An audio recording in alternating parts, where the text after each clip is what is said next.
Kevin, you got a copy? Sure do. Hey, bud, congratulations on winning the pole award, drawing it, virtue of luck. You hope any of that luck can continue on here to tonight. Yeah, I really do hope so. You know, the boys worked real hard to get that draw, and you know, really put in the man hours back at the shop, all 5 minutes of it probably.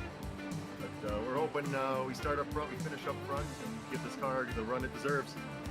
These cars being so new, they're kind of unlike anything, you know, the Cup drivers, even if you've done a Cup League before.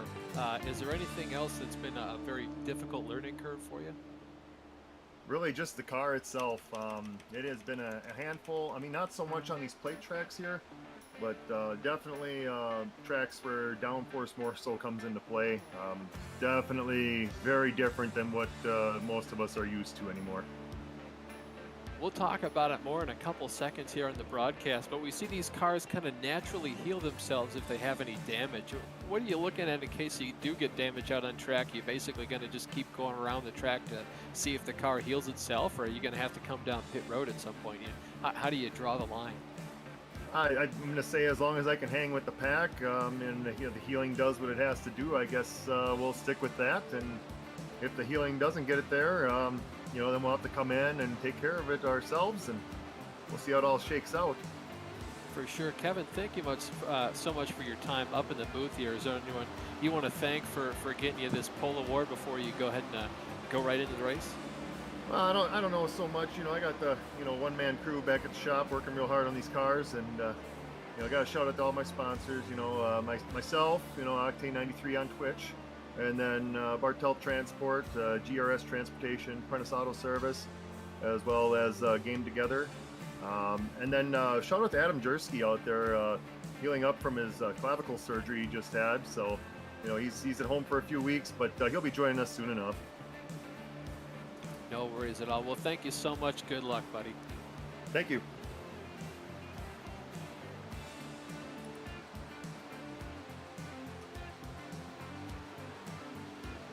We'll get back to some more of our race session info here in a second as we had some technical difficulties. You can see the weather up on your screen, 78 degrees Fahrenheit, 55% humidity, partly cloudy with 2-mile-an-hour winds. We are at the Daytona International Speedway. Track's about 2.5 miles in length, but the cars are now being gridded up, so JR and I are going to go through the lineup.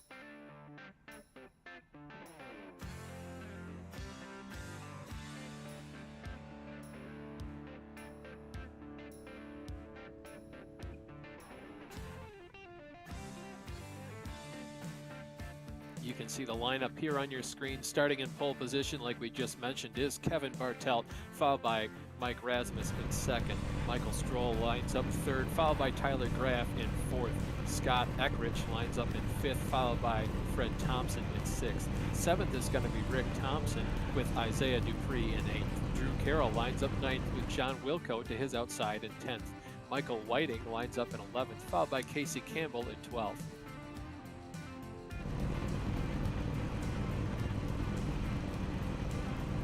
13th is going to be Woody Mahan, and 14th is James Grahula. 15th is Django Matthews with Cal Filariski on his outside. Derek Paulson lines up in 17th with Rich Jetty in 18th. Jason Galvin lines up in 19th, and Steve Miller completes row 10. JR? Yeah, starting 21st will be Travis McQuistion. 22nd will be Jeff Ward. 23rd will be Brian Yazik. 24th goes to Brad Fulham. 25th tonight will be Jason Franks.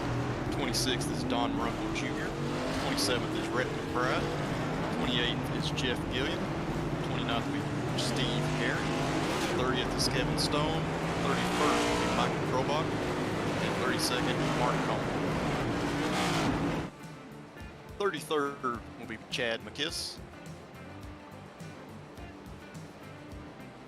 34th is Chris Lanini. 35th tonight will be Norm Pelletier. 36th is Thomas George. 37th, Jonathan Cadell. Tyler Dolger, will be 38th tonight. 39th is Brad Collins. 40th is Pete Baskins. 41st goes to Danny Gutierrez. Adam Littell will be 42nd. Starting 43rd will be Jason Swan. And your final roll on the grid tonight goes to Joshua Biddle and Mark Herzog.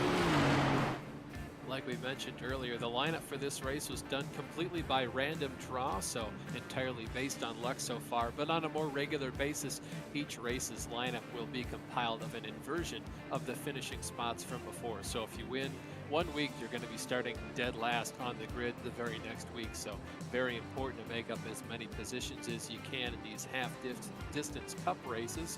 But we see the iRacing pace car right now rolling out of turn 4 as these guys get ready to go.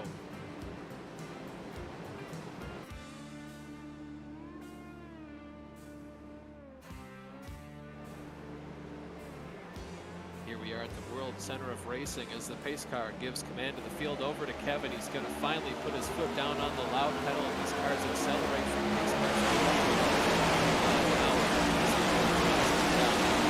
You can see right now, still Noah's Ark style. Top and the bottom. It'll be interesting to see where these guys kind of settle into place, whether it's up high or down low, or if they just continue to be too wide for the entire race, JR. Yeah, I think early on you're going to see some too wide racing. Eventually, I think these cars favor the high side, carry a lot of momentum, and these guys are going to get some huge runs. Hopefully, these guys are going to calm down a little bit because there's a lot of momentum in these cars. Big time drafts, big time speeds where they're able to catch each other. But we'll have to see how it plays out. Yeah, from what I saw a lot in a couple races earlier this week, spotting for a friend of ours, Kenny, it seemed like all the cars wanted to be on the high side, because if you're on that bottom side, the cars kind of would stack up, and it's just an accordion effect all the way down throughout the field, as you can see in car the drivers right here. Usually, JR, we say that these guys are looking in their mirrors a lot more than they're looking out the windshield. Oh, absolutely. Anytime you're at a plate track, that's the way it's going to be. The big thing tonight is these are brand new next-gen cars. There's a lot of unknowns here. These guys have had practice, but they've never been in a full field like this. So I think you're going to see some guys be a little bit calm at the beginning, try to fill out the cars and the way that the draft is working, because there's a lot of unknowns. One thing that we do know is these cars can push a lot longer than the old generation car. And I believe tandem drafting can come into play late here, so you may see some guys playing around with that early, especially in the back of the pack. Yeah, for sure. One of the things I also saw in some preseason testing was if you just barely slowly got up to a guy's bumper, you could push him out at least a couple car lengths compared to the rest of the field. You just kind of had to time that push just perfect to get all the way up there right now as we look at our iRacing race notes. John, you got a copy. You want to go through the race notes for us? Yeah, looking here, it looks like we're looking at the Daytona 250 here. We're going to go 100 laps here tonight, which is 50% the distance of a regular cup event. Guys are going to get 6 total sets, so, tire management may be a key here tonight. Fuel limit is set at 75%, so it's going to force some pit strategy to be come into play, and there's going to be 2 to 3 pit stops to get it done here. And the points of interest are going to be the new draft model. The high side is going to be much stronger here, just as Austin was saying. So look for guys to try to get that outside runs. You're probably going to see big runs coming out, big checkups too. So guys are going to have to be on their toes. And also, I also noticed this too. These cars can stay in line a lot longer without overheating. So once you get in line, you can push and push for a great deal of longer time. And also a note, our pole sitter, Kevin Bartlett, is already 2 laps down. Yeah, it looks like Kevin Bartelt had some early race troubles here, like John mentioned, 2 laps down. John, you touched on it briefly there in the race notes, how long these cars can go on fuel. If we have any cautions, does it immediately go down from, say, a 3-stop to a 2-stop? You're just kind of barely making it on 2 stops, so we might run out of fuel, so do you pit again for that extra security? I think so, because, you got a green-white checker scenarios or whatever the case might be. You never know. You kind of want that little bit extra in the bank, But on the other hand, being a new car, new tires, these tires are different than the old ones. So they're a bit wider and everything else. So it's going to be interesting to see what tire wear does, and maybe that will play into the strategy. I know in the other cars, some tracks we go to would have more tire wear. The tires will wear out before you needed fuel. So that's going to be something else I think is going to be a point of interest here, is watching that tire wear, especially these first few races. For sure. Well, thank you again so much for your insight there, John. Our in-race reporter, John Hine, getting us all the detail we need about the race notes, pit strategy, and tires, things like that. JR, though, looks like these guys are Not really doing too much on the track, kind of just feeling out the cars, feeling out the draft. We saw a couple drivers kind of pull down off to the track there on the inside of the backstretch just to kind of let the field go by. I mean, it's getting a little bit hectic up there for some drivers. They kind of want to save onto their pieces here for a little bit later in the race. Yeah, you definitely do. I mean, this is a 100-lap race around 2.5-mile super speedway. Wide open around here, except for when you're having to lift as you catch the guy in front of you. But these guys are filling out their cars. Some of the guys have felt enough and want to get out of that pack and just go ride for a little bit. These guys look like they're being super smart right now, just counting the laps down, making sure they get to the end of the race, and then you'll go and you'll go try to go to the front after that. But it's unique. We got a couple of different packs running here. The guys up front are mostly single file. I do see that every once in a while you'll see Scott Eckridge and Woody Mahan and I think it was Derek Paulson. They'll try to go outside of that front group and do a 3-car draft just to see how it's working. They're just trying stuff out early, seeing how they need to set up the run at the end of the race here. Oh, there is a caution out on the racetrack. We'll take a look at just a couple seconds here to see if we can find that cause for caution as we see the number 40 car, Pete Baskins, right now facing the wrong direction. There's a couple other cars out there. Can't quite see the numbers on those cars, but we will get a replay for you. You see Josh Biddle also involved in that down in the infield. Not a whole lot of damage on these cars, so luckily for them, it might have been a very slow wreck, but we'll try to get a replay for you in just a couple seconds. Looked like Django Matthews kind of at the back of this pack, kind of slowing down before he was able to get any damage here. Yeah, this is going to be, we're at lap 8 right now. This is going to be kind of a reset for everybody. And Austin, we got the replay coming up here. Yeah, right along with Django Matthews in that 14 Ford Mustang from Phoenix, Arizona, heading down into turns 3 and 4. You see Brad Fulham down on the inside. I think this is just the cars catch up to each other after caution. We are slowly getting, though, to the replay. We're going to see it here in just a couple seconds. Looks like this kind of came from about the middle of the pack, and you can see, I think, a couple of drivers just kind of snaking around, not knowing what each other was doing, and you can see a couple of drivers, yeah, just trying to go down to the inside and get out of the way of all the wrecking cars. You can see Josh Biddle thought he had it all cleared until just at the last second. Yeah, and there was an incident going on ahead of that pack that we were watching, but you could tell that one pack, a group of cars jumped to the outside. They had a humongous run going, and at the same time had to check up, and when one person checked up, it caused a chain reaction deal. So that just kind of shows how big the draft is in these cars and how hard it is to avoid contact with somebody. Yeah, you can see right now as we're riding along with the number 27 car, Drew Carroll, it's really hard to slow down more than the person ahead of you because he kind of has an advanced reaction to you because you kind of can't see through these cars. And you know that they're not completely transparent, so it's very hard to slow down more than the guy ahead of you to make sure you're completely wound up in case of any sort of accident. But yeah, these guys doing the best they can to avoid those. Unfortunately, just too much going on all at once. You can see Pete Baskins making hard contact with the outside wall there to get him facing the wrong direction like we saw at the tail end of this caution play out. And another interesting point, Austin, it doesn't come into play as much here except for when we have wrecks like that, but these new generation cars, they have bigger brakes. They stop a lot better than the last generation of cars. So if that guy gets a jump ahead of you by getting on the brakes earlier than you do or unexpectedly, you're going to be very hard pressed to avoid him. So that caused some of that there, and I'm sure we're going to see more of that moving forward through the season. Yeah, you just hate to see so many good cars torn up that early. Luckily for these guys, though, the cars do kind of heal almost like a starfish where they can kind of regrow their parts and be, you know, proper racing shape. No fast repairs in this league, so if you do have an early incident, luckily that damage repair is there. These cars so fragile, not quite as fragile as like an open wheeler, but certainly a lot more fragile than the Generation 6 cars we're used to. Yes, absolutely. Also, guys, it looks like everybody from 9th place on back pitted. So, you know what? I'm sure they might have gotten fresh rubber and playing some strategy here early on.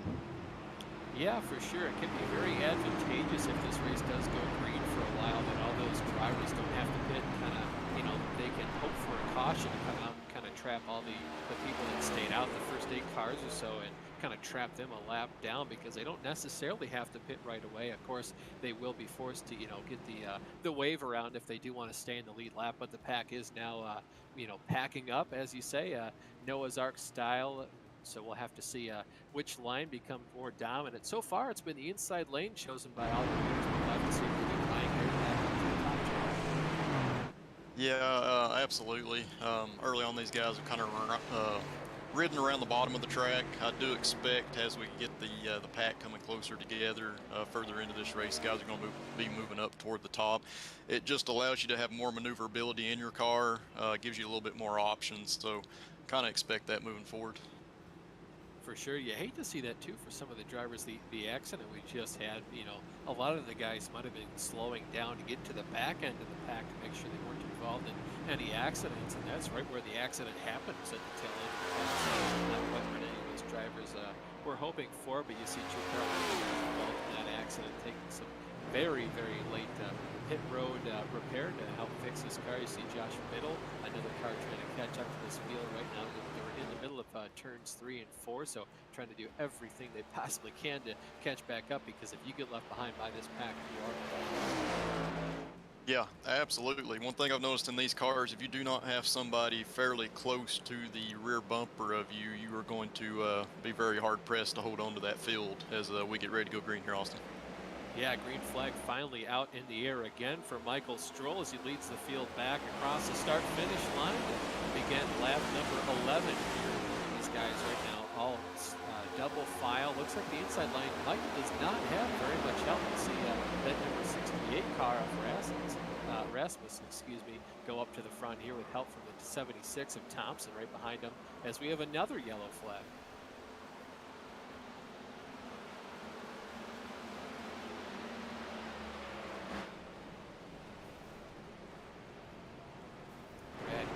One of the drivers involved facing the wrong direction. This was something that happened just as soon as we took the green flag here. Tries to get it turned. Oh, makes contact there with Woody behind. Just one time. Woody didn't do anything wrong. Kind of just some impatience there on someone else's part.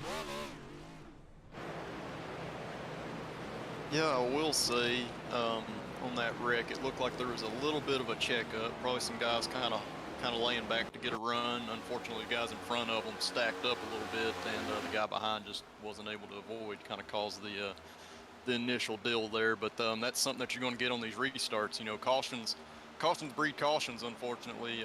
So these guys need to get their minds clear, settle back in, and try to get some more laps going before they start trying to make some big runs. Yeah, that's true. The age-old saying, cautions breed cautions, right? Hauling well. Turns 3 and 4, they're up on the high side.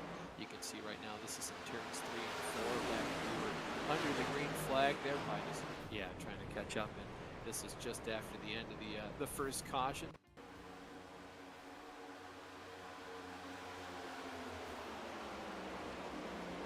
And Austin, I will say, since we're under caution, we're going to be going back to green here in a lap or two.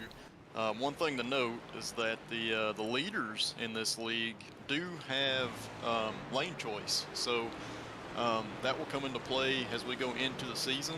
But right now, you're probably going to be picking lanes based on who's going to be behind you. So if you have a teammate or somebody that you generally work well together, you may choose a different lane just for that reason.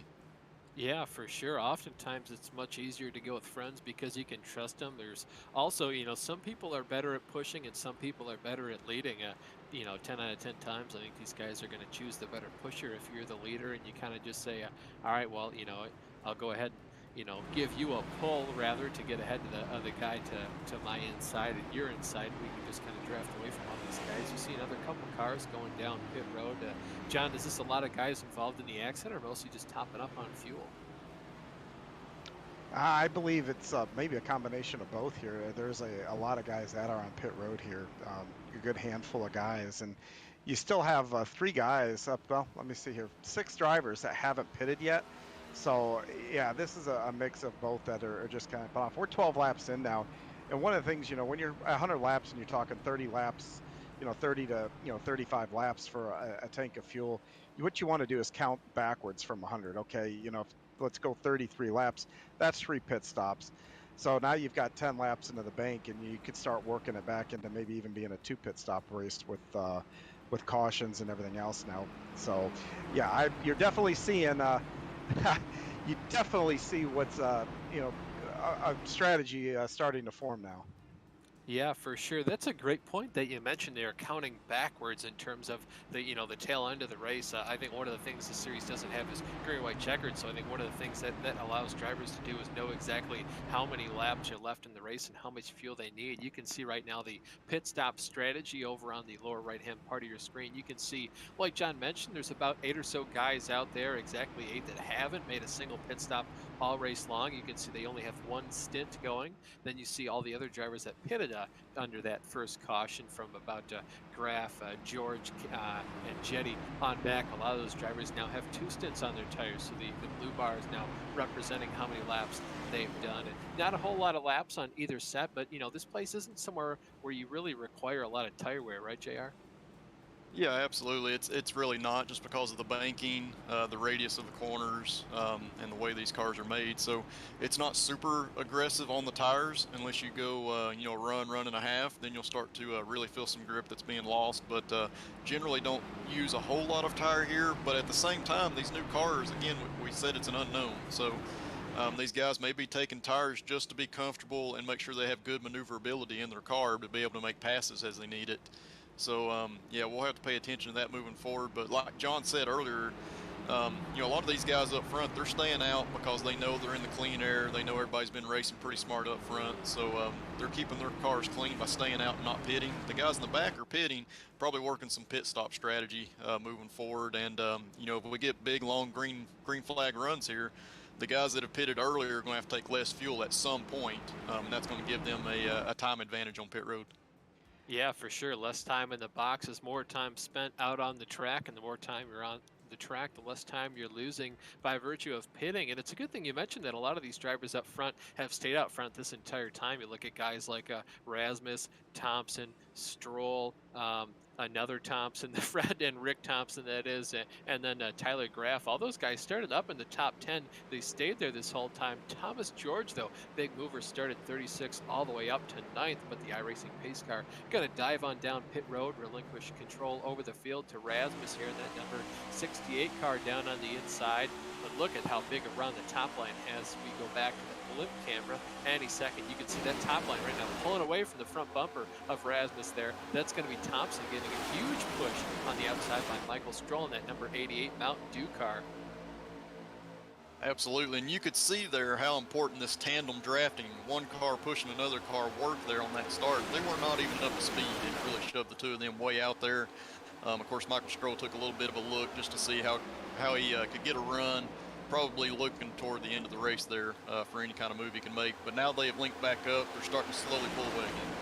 Yeah, certainly doing a little bit of homework there. And you can see Thompson dives down to the inside, leaves Stroll out to dry as we have yet another caution out on the track. We'll take a look at the replay to see what the cause for caution is. Doesn't look like it, oh yeah, involved a ton of drivers from about 3/4 away. The through pack on back, you see Derek Paulson involved, the number 92 of Chris Lanini involved. That's going to be Steve Herring down in the grass. And the number 13 car, you see Kevin Stone just kind of meandering his way through. Easy come, easy go. Just kind of slows down enough to get through the field there.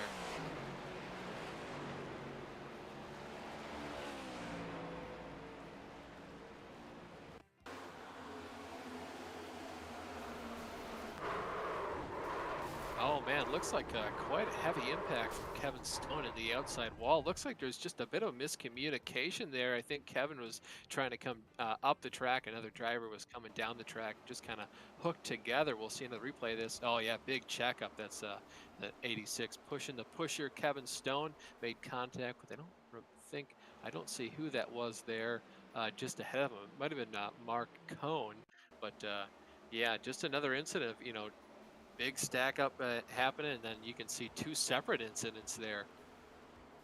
Yeah, and one thing to note, the old generation car, the Mustangs were pretty good at pushing each other because of the way the front surface of their bumper was curved. And some of the other cars kind of came to more of a point. All of these next gen cars kind of have a good smooth front surface. but if you hit somebody wrong or at a large speed differential, you can definitely send them around. So it's still a possibility. You still have to be smart when you come up to make contact with the guy in front of you.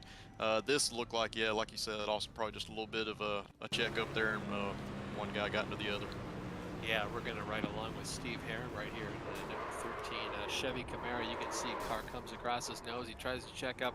Not much going on, though. Makes heavy contact with the outside wall, a couple other cars at a time, and then has to spin turn this machine back around by virtue of using the grass to get himself going in the right direction. It's interesting you say that too, JR, that now the front ends of these cars are curved. I remember back in 2018, I believe it was Mike Joy and Larry McReynolds made mention of the pointedness of the Camaro front bumpers. And although the front bumpers of all these cars are rounded now, the rear bumpers are also rounded a lot more than in the Generation 6 cars. They had very much a flat rear bumper, and these cars kind of have a curved curved bumper on both sides. Yeah, absolutely. And yeah, compared to the old generation car, all of these next gen cars, the bumpers line up. So you don't have to worry about your bumper being lower or higher than the rear bumper of the car in front of you. You can make contact solidly with the guy in front of you. But like we said, you can't hit them at a large speed differential compared to the guy in front of you. And you have to be very conscious about how you have your car angled when you go up to bump draft somebody. So you have to make sure that you're straight or in line with them. If you're at a different angle as you hit them, there's always the potential that something could go bad.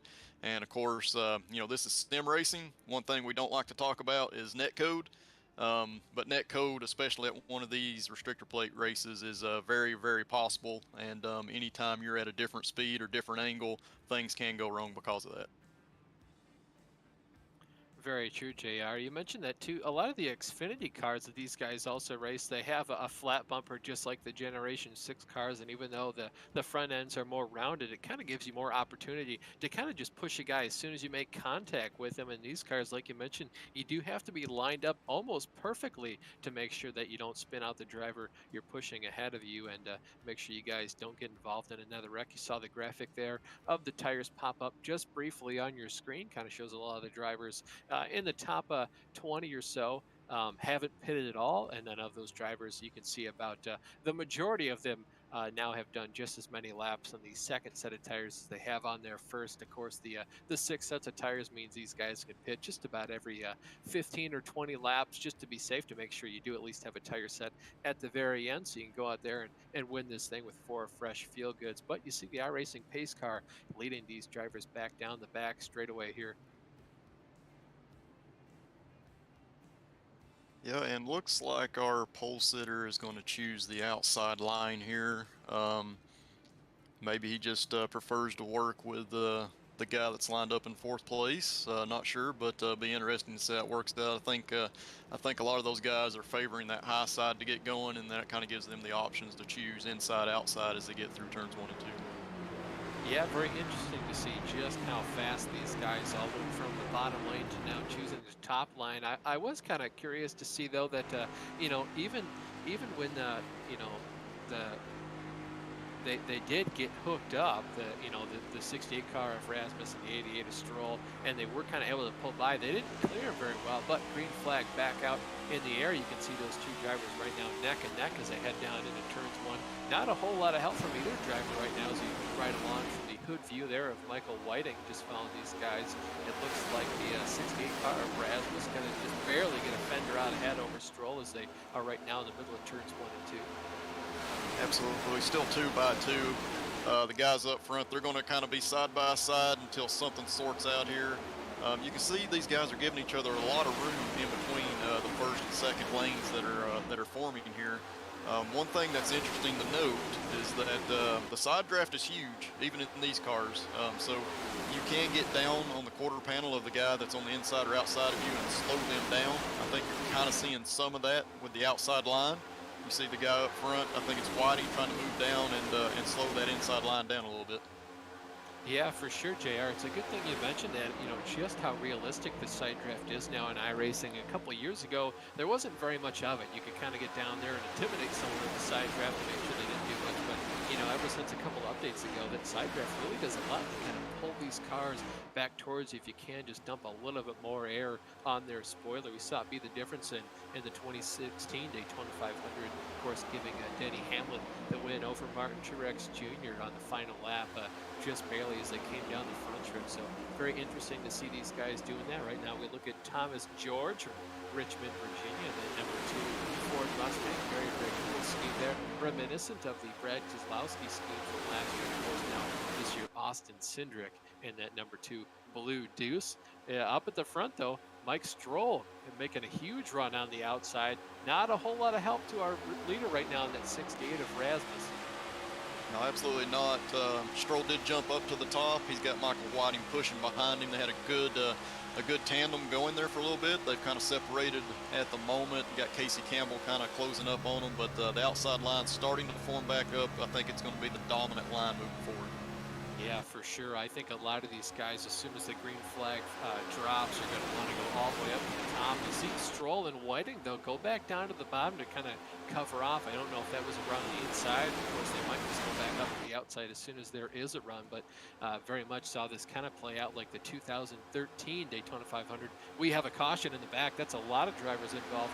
Really hard to see who that is, though. I think one of them involved was the number 17 of Kevin Stone. Now Kevin Stone is way up the field. We'll try to get a replay of this. Feel like it would have been guys like Paulson, Wilco, Eckrich, and Blattle, but we'll see in just a quick second once we get the iRacing Virtual Grip Network replay here. Yeah, I did see Adam Blattle involved in that. Not sure what caused the initial contact at the moment, but he was one of the cars involved.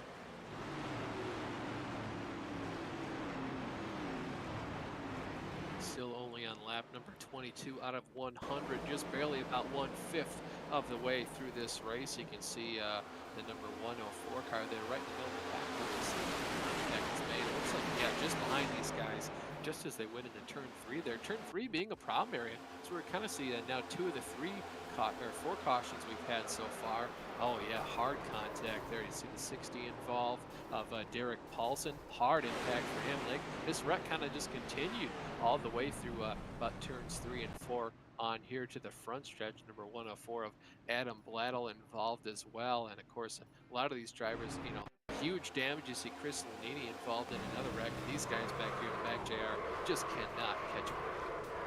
No, you can't. So when you're in the back of the pack, you can try to be careful, try to give yourself room and the guys around you room. But at some point, somebody's going to make a mistake, and odds are you're not going to be able to avoid making contact with what's going on in front of you. So unfortunate for them for sure, and I think that's one of the biggest reasons why we've seen the guys up front not pit up to this point.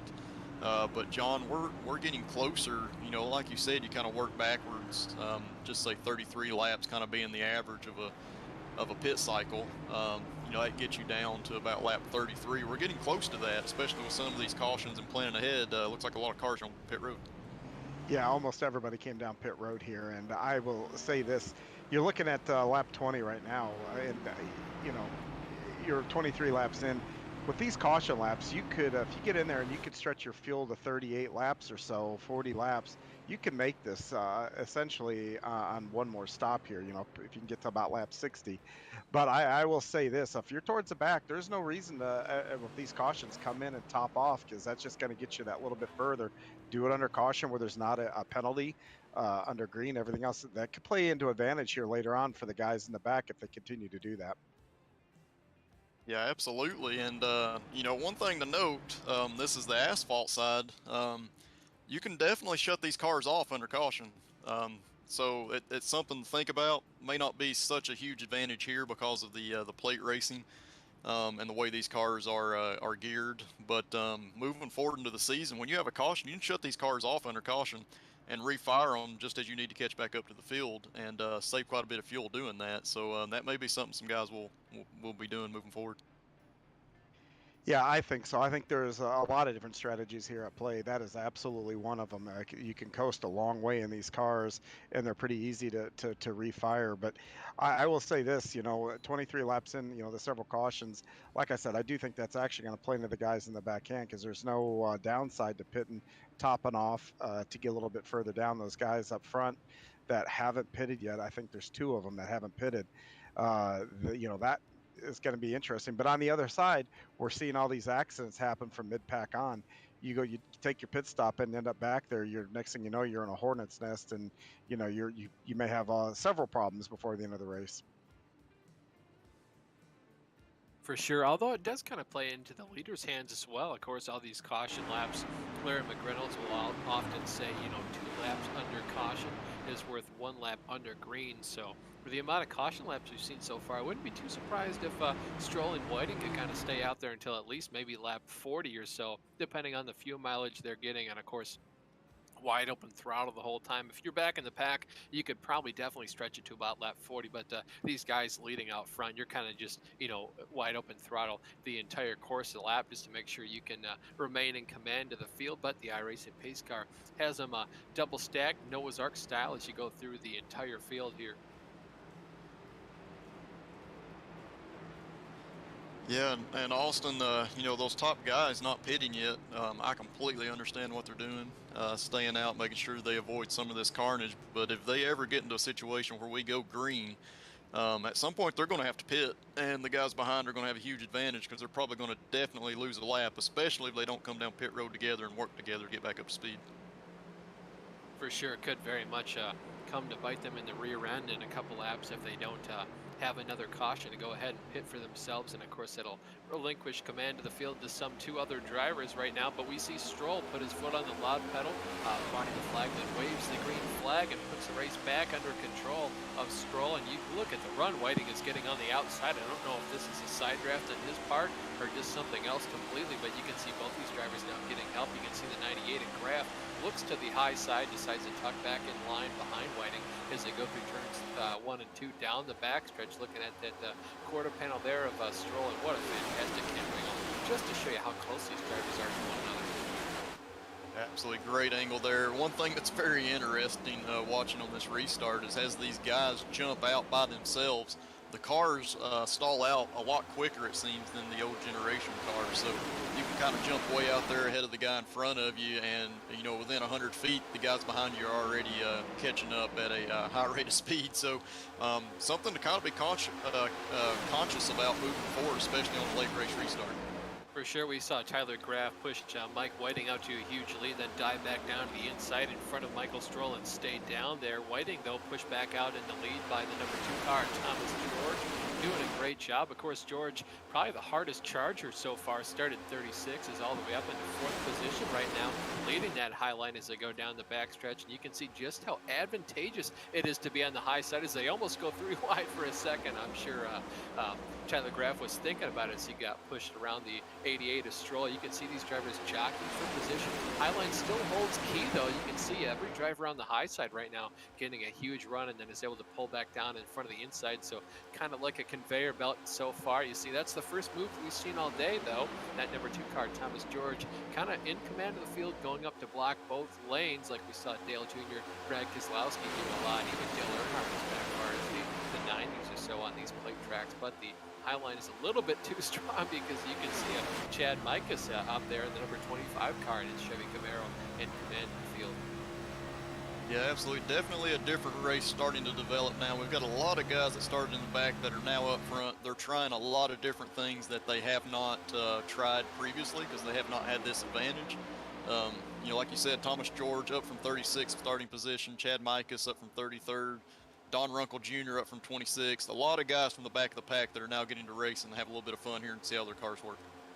For sure, having a little fun. Also getting very dicey up near the front. They were 3 wide as they came off turns 1 and 2. That's going to be the number 2 car of George. I also saw the number 98 car, Tyler GRAAF. He was the man in the middle, kind of in the sucker hole, as they often call it on the real TV broadcast. That's just because it's so hard to get a run and continue the run. Oftentimes, if there isn't a lane that starts one of the lanes, usually the middle lane, kind of has to die in order for the other 2 to kind of keep going. It's always one of, you can't do the 3 wide for very long, and 9 times out of 10, the middle line is going to be the one that goes away. You can see Tyler GRAAF, unfortunately, paid the price for that, though. But out front, still, Mike is Thomas George, and now we see Rick Thompson, that 76, doing a fantastic job. One driver we haven't talked a lot about, though, JR, you just mentioned him, Don Runkle Jr. in that double Ford Mustang car doing a fantastic job up there right now in third position. Absolutely, and you saw Micus and George kind of tandem up there and pull away a little bit, but surprisingly, they didn't continue to pull away. So Don Runkle by himself was able to get that big draft on those guys, come back up as far as the guys behind them. They did the same thing, and now you got this pack formed back again. Everybody kind of moving around, trying to form up on the high side. Looks like it's going to, again, be the dominant lane around here at the moment. Yeah, we saw a couple drivers down there on the apron. One of them was the 42 car of Jason Galvin on the inside. I think he's just trying to make his way back to the back of the pack. Doesn't want to be in this hornet's nest. Very interesting, though. On the course of that last lap, we saw George push Micus around, and then as soon as they kind of ran out of steam, George went around the outside of Micus, picked up, I believe, the 76 of Thompson, and now they're just using the highline speed. These drivers finally deciding it's enough doing that yellow line business. We can just go ahead and on the top and just have a pretty good, decent time here. Click down some laps. Right now we're about a third of the way through this 100-lap affair. Getting now down to the point where some of the drivers that have stayed out all race long, like Stroll and Whiting, are going to have to make a pit stop here, just a couple short laps. Absolutely, and we're going to have to see how they pull that off if we're still green, because any miscommunication behind them can cause a huge wreck as they come to pit road. So hopefully they're able to get down to the bottom and peel off before they have to check up to come down pit road. Yeah, you can see Stroll in that number 88 car all the way on the outside line here, about 3 wide. Nope, just 2 for right now, but he is, like you mentioned, JR, going to have to get to the inside off of turn 4, pull down to the bottom, and hope that Whiting is right near him so that they can at least try tandem draft around these cars. Otherwise, they're going to have to pray for a caution to make sure they don't lose. You lose pretty much about an entire lap, as right now we're 3 wide as they go down the backstretch, snaking around, looking for some draft anywhere you can find it. Absolutely, a big race going on right now. So we got the entire field pretty much together. We even have 3 wide forming up in the middle of the pack here. And Austin, we've got another caution. I'm not sure what it's for at the moment, but caution back on the Speedway. Yeah, not quite sure what it is for, but they were getting really, really racy. You saw the number 4 car of James Krahula kind of meandering his way up through the middle lane there. Interesting to see. Of note, the inside line really lost a whole lot of momentum as soon as one car checked up. A bunch of other cars did too. Right now we're looking at the first drivers involved in this accident. Danny Gutierrez, the number 08 car. We're looking right here at James Krahula. This is just what I was mentioning. He gets a huge run here off of turns 1 and 2 down the backstretch. Just kind of takes advantage of being in the middle there. Oh, no, this is, excuse me, yeah, this is just after the caution, so we will get a replay of that right here. Obviously, it came from the back of the pack. Oh yeah, just nothing Danny could do in that situation. You saw it just barely got clipped by the number 46 car there. Right along with Danny right now. Just try to go down to the bottom, and then I think Fred Thompson at 46 just tried to give him a little bit of a push, and the cars just weren't perfectly lined up. So see these cars again. Whoa, that was really close on the outside. Not quite sure who that purple car was. Couldn't quite catch the number, but very close to being in an accident there. Absolutely. A little bit of a close-up shot there, but that was definitely just a push going wrong. Kind of got offset on the bumper, and it just turned him right into the outside wall there. So these guys definitely got to be thinking about how the bumpers align with each other. But I think I just saw Thomas George come down pit road, John. Yeah, we see a lot of guys that stopped not only haven't been in, but the guys also that stopped in that first caution. So we've got several guys to the pit road here, and what a big break for these guys, because they were going to have to pit under green in probably another couple, 2-3 laps, and they almost definitely would have lost a lap in that process. But now they get to reset. Now the challenge is going to be, can they work their way back up through the field? It'll be interesting to see where they, cycle out here at the end of the pit road. What a busy race. That looks like the I-5 out there in LA after the Super Bowl. It's a extremely good point. These guys are going to have to work their way back up through the field. We saw everybody being more and more racy on the racetrack there. 2-3 wide forming up. So it's going to be a little bit tougher, I think, moving forward at this point for those guys. Yeah, I think the best thing that they can do to try to move forward is to try to hook up with their teammate or one of the guys that they feel comfortable working with. And I think you're going to have that in order to go forward.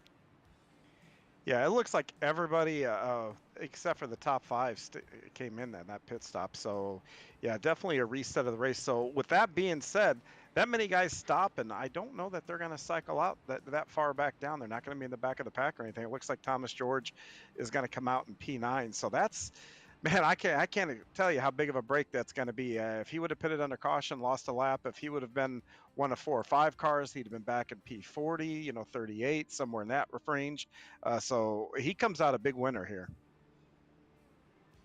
Yeah, crucially though, it's really only one more stop to the end of this race. If you do kind of split it up, it's going to be about 33 laps, and 33 laps, that is about 2 tanks of fuel. So it is one stop. If you can kind of conserve a little, of course, 1 or 2 cautions really going to seal the deal on it only being one more stop. Interesting to see a lot of these guys are coming down and taking those pit stops just as soon as they can. You see one of those drivers, Derek Paulson, has made about 3 different pit stops, almost 4, 4 now different pit stops. So I don't know if this is tires or he just kind of wants to make sure he has as much fuel as humanly possible. I don't assume he could really wear out a set of tires, but they do have 6 of them. Yeah, and 6 tires, and you only need probably 3 stops. But you know what? I would put on a pair of stickers just to see if it gave me an advantage. So if there is a caution, let's say around lap 80 with 20 to go, and you're sitting mid-pack, maybe you want to come in and get some stickers and to roll the dice there and see if it gives you some more maneuverability to drive around, in and out of cars. Part of it too, I would imagine as well, if you do only stop for fuel, you don't change your tires, just being in your pit box alone allows you to kind of gauge the tire wear on these things. It isn't like real life where you have to take the tires off, scrub off all the marbles with the butane torch and the spackle tool. You can kind of just get a good gauge without the micrometer telling you, how much rubber is left on these tires. So you just have to stop in your box, and whether it's 99% or 89%, really just gives you a good gauge of how much tire wear there isn't, because you don't notice it from lap to lap on a big track like this, how much maneuverability you lose. Yeah, that's an extremely good point, Austin. So these are fixed setups, so not a whole lot of adjustments that these guys can make. So it's good to know how your driving style and the way you're working through the pack is affecting the tires, and coming in for a pit stop definitely gives you that data to look at. For sure, as we see Rick Thompson now leading the field down to the green flag. Brad Collins to his outside. Row number 2 is going to be Stephen Miller and Mark Herzog behind him. That number 25 car, Chad Mikas, doing a great job right there to get back all the way up to P5, excuse me. He's going to be up on the high side, though, trying to push Herzog and then Collins to the lead. 42 car of Jason Galvin making it 3 wide, immediately goes all the way to the front, kind of taking advantage of all that dirty air out in front of him. Don't look now, though, that 68 car doing a great job to slice his way up to the middle of the pack, too. Absolutely. Now we have 3 wide racing in this front pack. These guys are starting to get a little dicey here. Be interesting to see how they can make this work. I'm surprised that inside line has actually got something for these guys. So a little bit of the side drafting going on. We see Mark Herzog try to move out of line to try to get to the inside of our leader, Rick Thompson, and he may be able to do so, as Thompson's also got Mikas going to the outside. He does, yeah. Unfortunate for both those drivers in the first and second lane. That outside lane really hauling the mail off in turn 4. You saw just how much it looked like the inside 2 lanes just kind of stalled out as soon as they went back down onto the front stretch. Mike is now followed by Stroll. You look at Chobuk right behind those guys, doing a fantastic job in that number 72 car. He's someone we haven't talked about much today. Started in the 31st position, so he's really been all the way up and down the field so far as we ride along with the number 88 car of Michael Stroll pushing our leader, the number 25 car of Mikas. Absolutely, and these guys are going to have to pay attention to how that restart played out there. We saw that the guy bringing them to the green was kind of a sitting duck once they came off of turn 2. So that's going to have to be in everybody's head as far as where you want to be positioned coming to the end of the race. But one thing that I think they do not have in this league is a green-white checkered. So, do you want to be leading? Do you want to be the guy in second in those closing laps? Yeah, for sure, JR. Great point. You mentioned, again, no green, white, checkered finishes. I think honestly, where you want to be is the car second in the top row, so maybe fourth for sure, just to make sure that you are on the outside. We're still too wide though for the lead. You look at this car. If we can get the camera focused on McQuist Chen, and then Mike is up there battling for first and second. Very interesting to see. You saw the '93 car in '72 of you know they were on the high side. They pulled back down to the inside. So McQuistion and then Roebuck doing a fantastic job to get down there and get a run, but they couldn't do anything with it as soon as they kind of caught up to the outside line there. No, they really couldn't, and now that things are starting to go back to that too wide level, the outside is starting to be the dominant line again. But I will say the inside line, if they can get more cars formed up and they can start to work together, they're going to be able to keep up. But everybody seems to be going toward that outside lane at the moment. Yeah, for sure. You saw that number 40 car of Pete Baskins kind of, force the 73 behind him just to check up a little bit. 73 being Casey Campbell. So still some give and take. We're still really on it. Oh, one car to the outside. That's Campbell into the outside wall. Yeah, big wreck up front here that's just formed. We'll have to Oh see. yeah, this is most of the field right here. You see one car over up on his roof. That looks like the 36 car. Try and get you some more info on what happened there, but very unfortunate though for Rich Jetty to be on his roof, rolling across the start-finish line there in the infield. Very Clinton Boyer-esque from the 2007 Daytona 500. Looking right here at Stephen Miller. A lot of these guys just had nowhere to go. I will say I'm not 100% sure, obviously, but it did look like netcode may have come into play there. It looked like maybe Don Runkle Jr. and I believe it was the 73 car of Casey Campbell getting close to each other coming off of turn 4, and you kind of see Don's car kind of juked to the right a little bit, kind of a little bit weird, so probably a netcode issue. And yeah, Austin just absolutely took out a lot of cars there. So thankfully they have the self-healing cars tonight, or that would have probably wiped out the majority of the field. Yeah, that was about a 30 car pileup, and you can see just how much mayhem there was. The entire track was blocked. You look at, Josh Biddle, that yellow car, of course, the blue car being, blue part of his car being the second half, the half you can't see. But right now we're going to ride along with Kevin Stone. You can see almost instantly white smoke in front of him, nowhere for him to go, kind of just ping pong following across the start-finish line, barrel rolling through the tri-oval of grass up onto the front stretch, Austin Dillon-esque almost, and kind of just comes back to a stop. You can see all these cars kind of just, passing each other by, rehealing themselves as they just get done wrecking. Yeah, that's definitely something new that we've seen. I know that they're trying it out tonight just to see how this works, because of the way this car damages extremely easy on these plate tracks. But yeah, definitely the self-healing car concept is helping out a lot of these guys, and they're going to get back going here.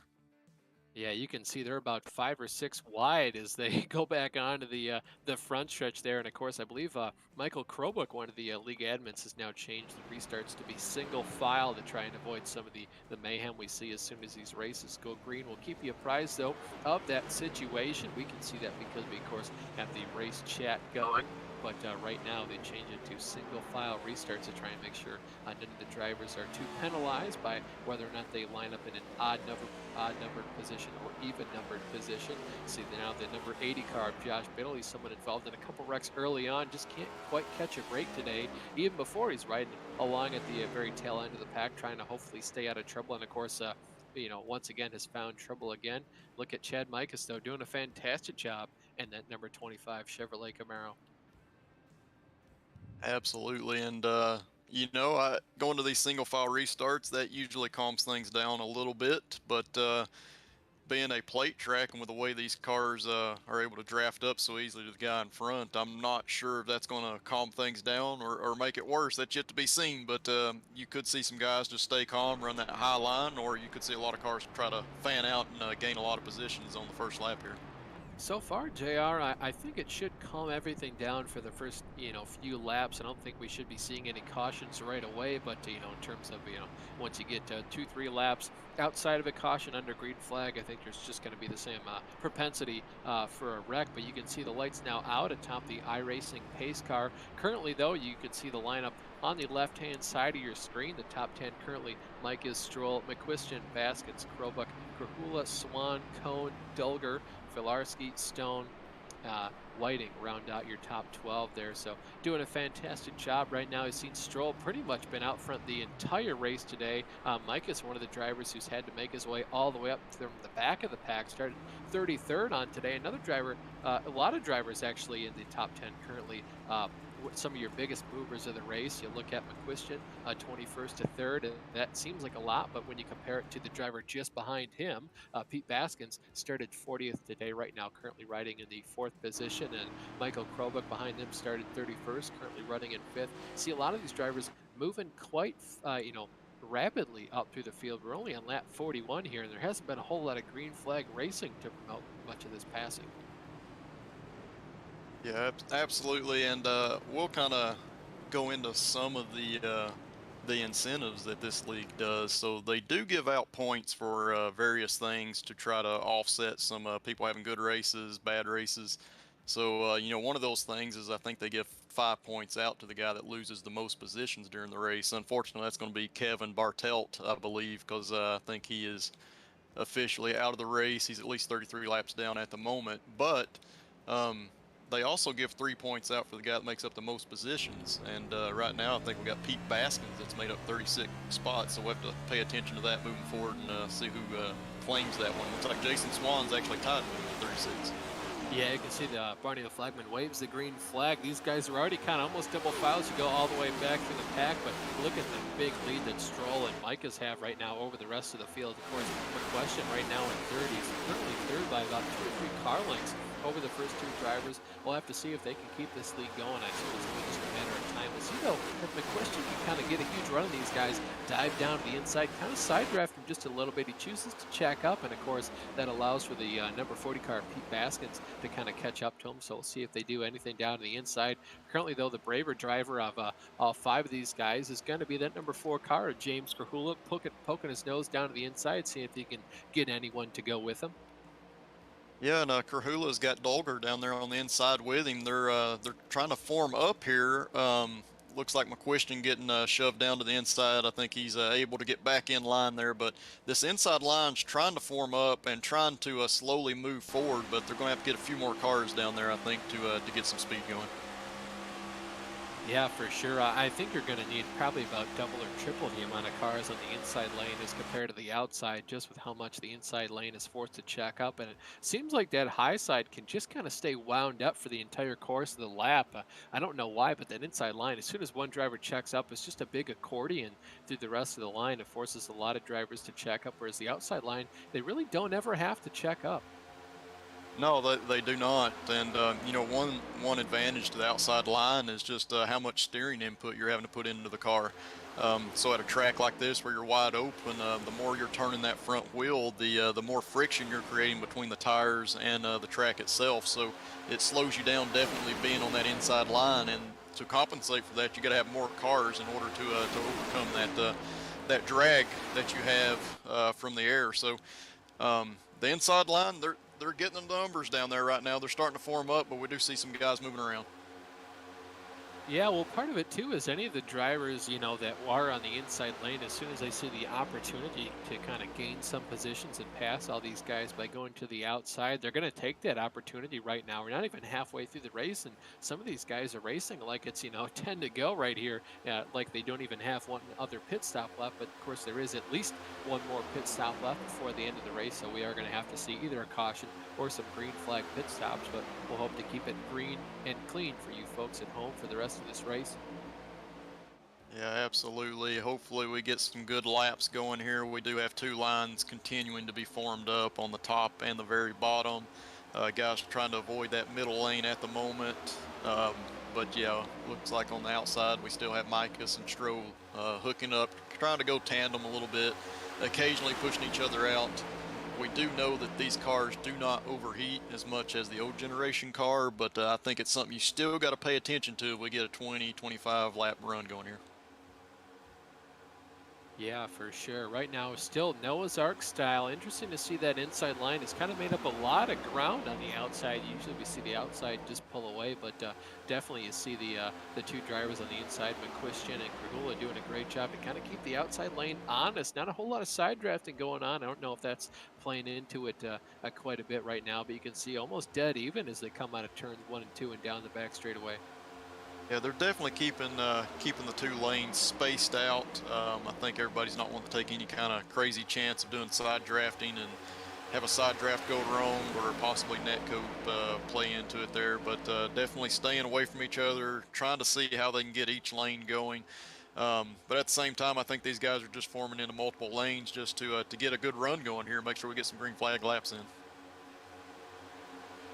Yeah, a lot of these drivers just kind of want to make sure their car is in one piece and they're in a good position at the end of the race to keep going and, of course, contend for a win. But, you know, at the end of the day, winning isn't everything. So, you know, there's always going to be guys points racing, and of course, you don't have to finish great in the Daytona 500 in real life to go on to win the championship. You see Denny Hamlin's won 3 of these races in the last 8 or so years, and of course, he's never won a championship. And, you know, Chase Elliott, Kyle Larson have never won at the Daytona 500, but they have won the last 2 championships. There's a big wreck down the back straightaway, though.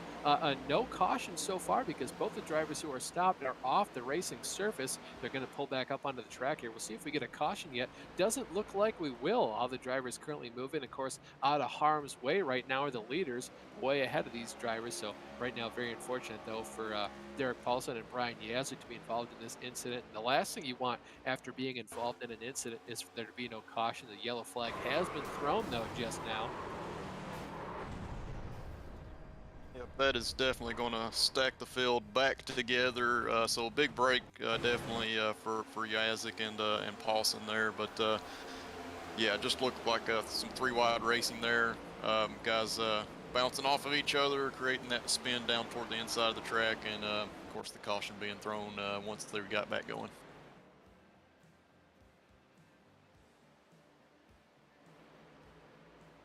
Mike is and Stroll doing a fantastic job to remain in control of the field. Of course, Mike is to see from Wheeling, Illinois, doing a great job out here tonight. A lot of drivers, though, you know, doing really well. You see some of them still up in the, you know, the top ranks here. Biggest movers so far, probably Norm Pelletier.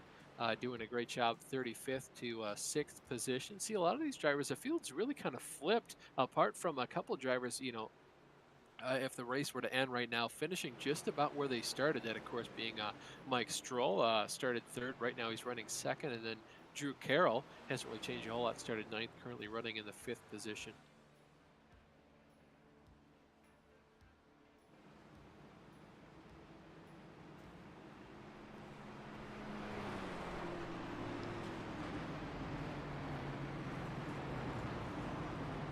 Yeah, not sure. We're coming up on the halfway mark here. Not sure if we're going to really see a lot of guys come to pit road or not. I'm sure guys in the back will come in and top off, but not a huge fuel advantage, I think, by coming down here. But never know how the race is going to go green at the end.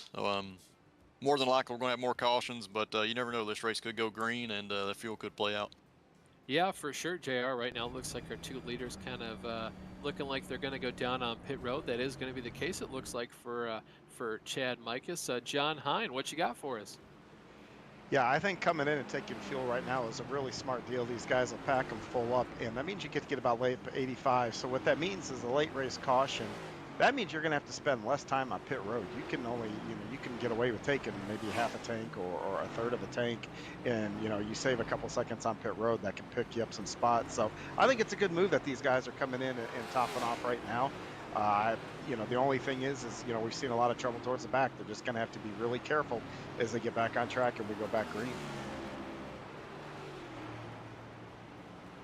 for sure. And you really have to, at this point, you kind of see where everyone's going to line up in terms of fuel strategy as you go to the end there. You look at the pit stop strategy and the pit stop laps there inside the white bubbles. You see a lot of these drivers have all made about 3 stops so far. The only drivers that are currently have only stopped once is going to be Whiting, you see, currently running in the 7th position. He's one of the drivers that stayed out on track just about as long as he could possibly stay out there before fuel really became a problem for him. Finally bit the bullet, came down pit road. So if we go green for much longer than this, it looks like he's going to have to pit in probably about 10, maybe 12 laps from right now before he completely runs out of fuel and is forced to come down pit road. We're looking right now at the number 6 car of Cal Filarski doing a great job in that Xbox sponsored Ford Mustang from Clemens, North Carolina.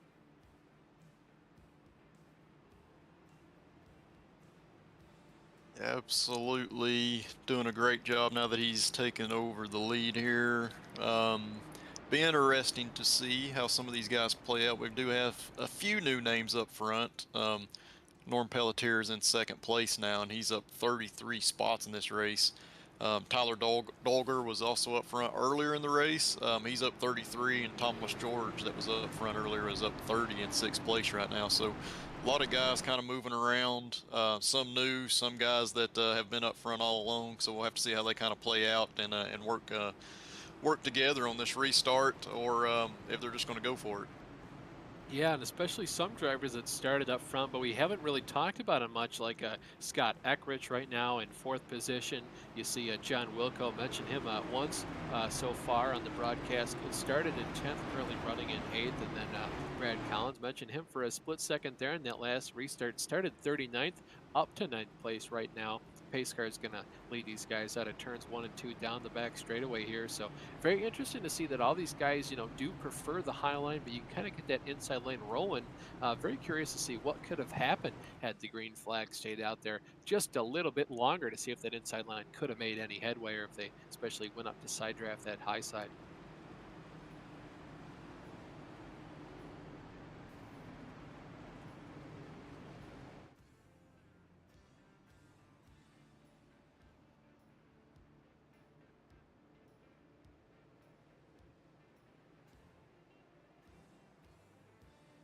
iRacing pace car leading the field around through turns 3 and 4 before he gives command of the field over to Cal. And that number 6 Ford Mustang, currently your top 5 are Filarski, Pelletier, McQuistion, Eckrich, and Dolger.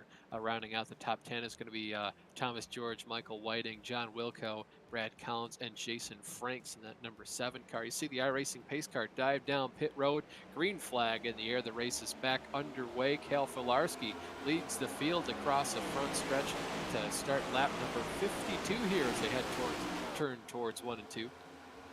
Yep, just past halfway as we go green here. I think you're going to start to see business pick up a little bit, Austin.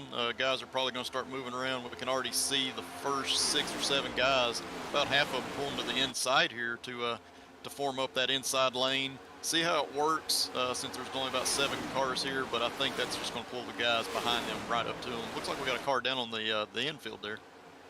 Yeah, spinning right now like we saw Danica Patrick do, I think, in 2013, her very first Daytona 500. Of course, Casey Kane did that in the the Coke Zero 400 just a couple months later. It looked like there was some contact that kind of forced him down into the inside wall. That would be a race-ending wreck there if these drivers didn't have that car healing mentality thing going on. But for sure, he looks like he's going to lose a lap.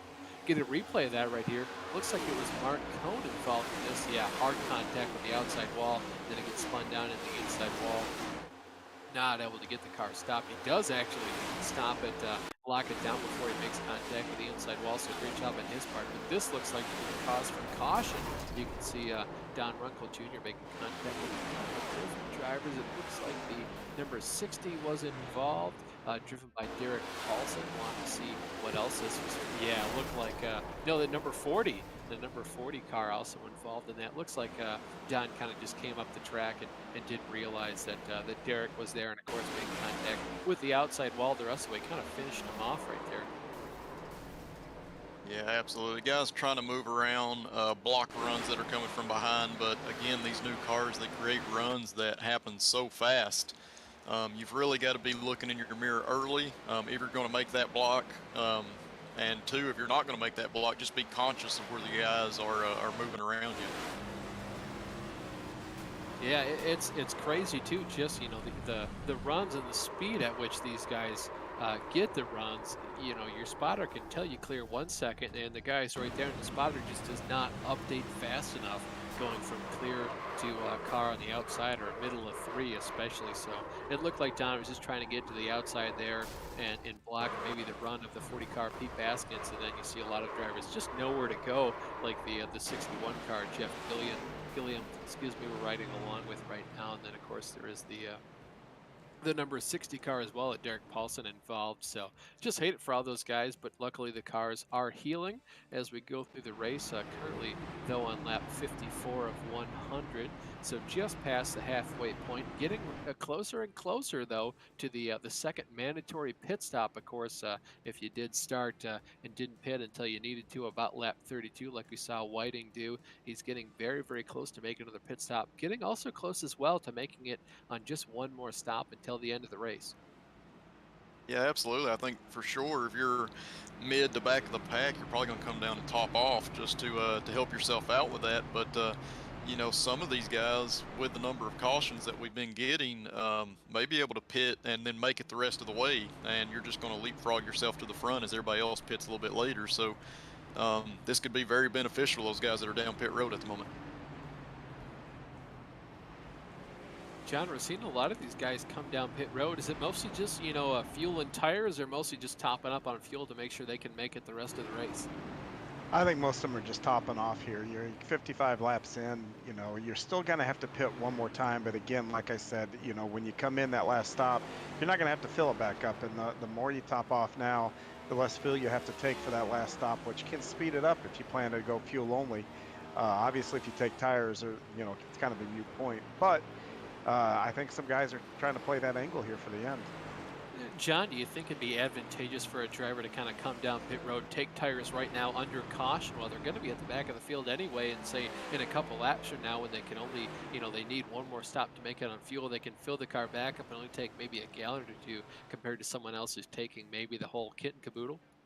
Yeah, I absolutely do. I think taking tires now, getting through the second half of the race, because usually you don't see a lot of tire wear here. I don't know how much if you've taken one of these long slides, we saw a couple guys earlier down the backstretch, long slide across that asphalt back there. I don't know what that does to the tires, how bad it's going to make the car handle. Obviously, in real life, you flat spot them. You have to get tires at that point. I think if I was one of those drivers that took that slide, I think I would want the tires just to be on the safe side. But like I said, if the less things you've got to do on that last pit stop, if whether it be take 5 gallons of fuel as opposed to filling it up, no tires, those seconds, we're talking about racing here. Seconds are everything. Or if it's under green flag conditions, those seconds can put you significantly out front. If it's under caution, and you're running mid-pack, next thing you know, you're going to come out of those pits, towards the front. So I do think taking tires here would be a good call. Thank you again so much for your input there, John. We see another driver down on pit road. Again, Mark Herzog looks like he's topping up on fuel as well, just to kind of make sure, if you're already at the back, you might as well come down pit road, get some new tires if you slid them, like you mentioned, John, for sure. Fill up on fuel just to make sure you have less to take the next time you come down pit road. Another driver, though, Fred, also down pit road. You see Jeff Gilliam also taking service. Lights, of course, out on top of the iRacing pace car, so we are going to go green this time by. The field still being led by Cal Filarski. Interesting to see just what he does as soon as we go back to racing here. Didn't get too much of a chance to lead under green flag conditions before. Kind of only got really a half a lap or so in. So hopefully he does a good job out there. Currently your top 5 is going to be Filarski, Pelletier, McQuistion, Delger, and Eckrich.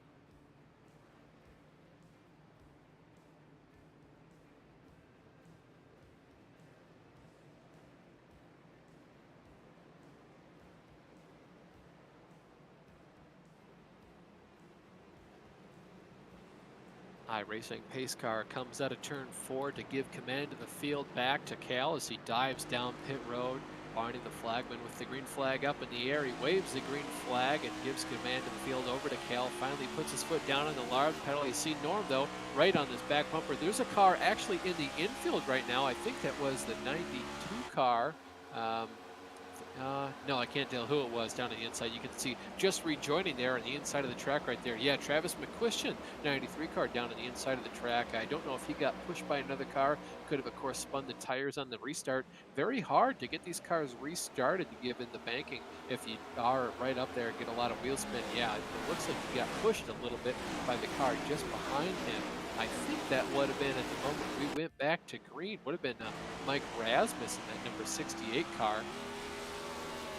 Replay that. No, he just spun it out all by himself, so very hard to get these cars restarted. But we go back to the front of the field here. You see Kel Furlarski right now passed on the inside by the number 2 car of Thomas George. Just behind him, the number 68 of Mike Rasmus, you can see as we come by the start-finish stripe to complete another lap. And inside line, currently where you want to be, but it wouldn't be too surprised, JR, to see these drivers go back up the top. That was one car, though, up in the outside wall. That's going to be a Stroll. Yeah, absolutely. The inside line is working. It's definitely a line that you can use to pass. And like you said, one of the advantages to running that inside line is you don't have to worry about that outside wall. And as those guys are running that outside lane, if you're really close to the guy in front of you, sometimes it's hard to judge just how close you are to that outside wall, and it's very easy to slip up and just scrape the wall, and it doesn't take much to slow yourself down or cause a checkup behind you, which can cause a big mess. So right now the inside line is working. They got the numbers down there, and they are continuing to move forward. Yeah, doing a great job. You see George from Rasmus, from Franks, from Eckrich, from Whiting doing a fantastic job on the inside line. And as long as they do a pretty good job staying in command of that lane, not, of course, having to check up before they get too far back through the field, they're kind of just, they're not even really sitting ducks at this point. They're kind of going to force the high line to kind of form, and then they have the opportunity to go up there and block it before they really get to their back bumpers. Yeah, absolutely. They got a lot of room right now, a lot of visual of what's going on behind them, so they can definitely maneuver their cars around and slow those momentum runs that are coming from behind. And yeah, right now I think the guys up front, just based on what I'm seeing, look like they're in this for the long haul. They're just trying to put some laps in. We do see I believe it's the 25 car, Micus, trying to make that outside line start to form up. So that may start to come into play here. Looks like he's trying to do some side drafting in the backstretch. Yeah, Jay, I was just going to mention Micus trying out that high line right now, getting a push on the number 42 car just behind him. So another couple of drivers linked up. Jason Galvin right now helping out Micus. We'll see how good Galvin is at pushing. And we know Micus, of course, fantastic leader, really good at holding his line and kind of just giving the guy behind a good reference to go ahead and keep pushing him right now in that Mountain Dew sponsored Chevy Camaro you see down the inside. That's going to be the number 4 car of Krahula, doing a great job.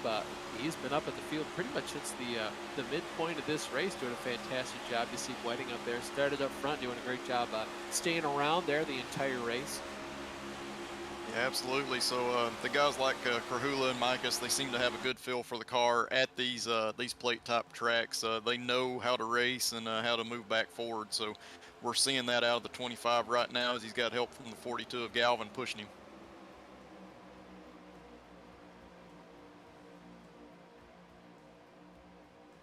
Yeah, just really taking this all in. You see these drivers, almost it's like going down the interstate, except you're basically going 3 times that speed as we're right now, about 189 miles an hour.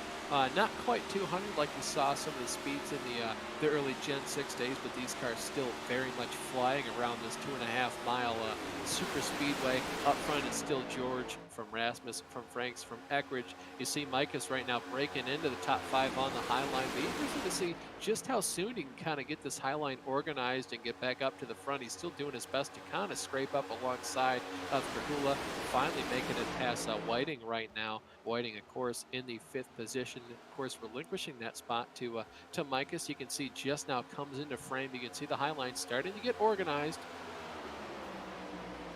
Yep, they definitely are. You see Micah's trying to make that pass on Michael Whiting right now, but they're going back and forth just because of that side draft, and they're not getting that close to each other. But as one of them moves forward, the other one's able to move over, and I believe we have another caution on the Speedway, our 9th caution. Yeah, go ahead and get a replay to see the cause for caution. You can see drivers just coming together as they go from 3 wide to almost 4 wide. One car way up in the air. That's a huge flip. Luckily, again, for all these drivers, they do kind of have that healing cars. You see a bunch of drivers involved.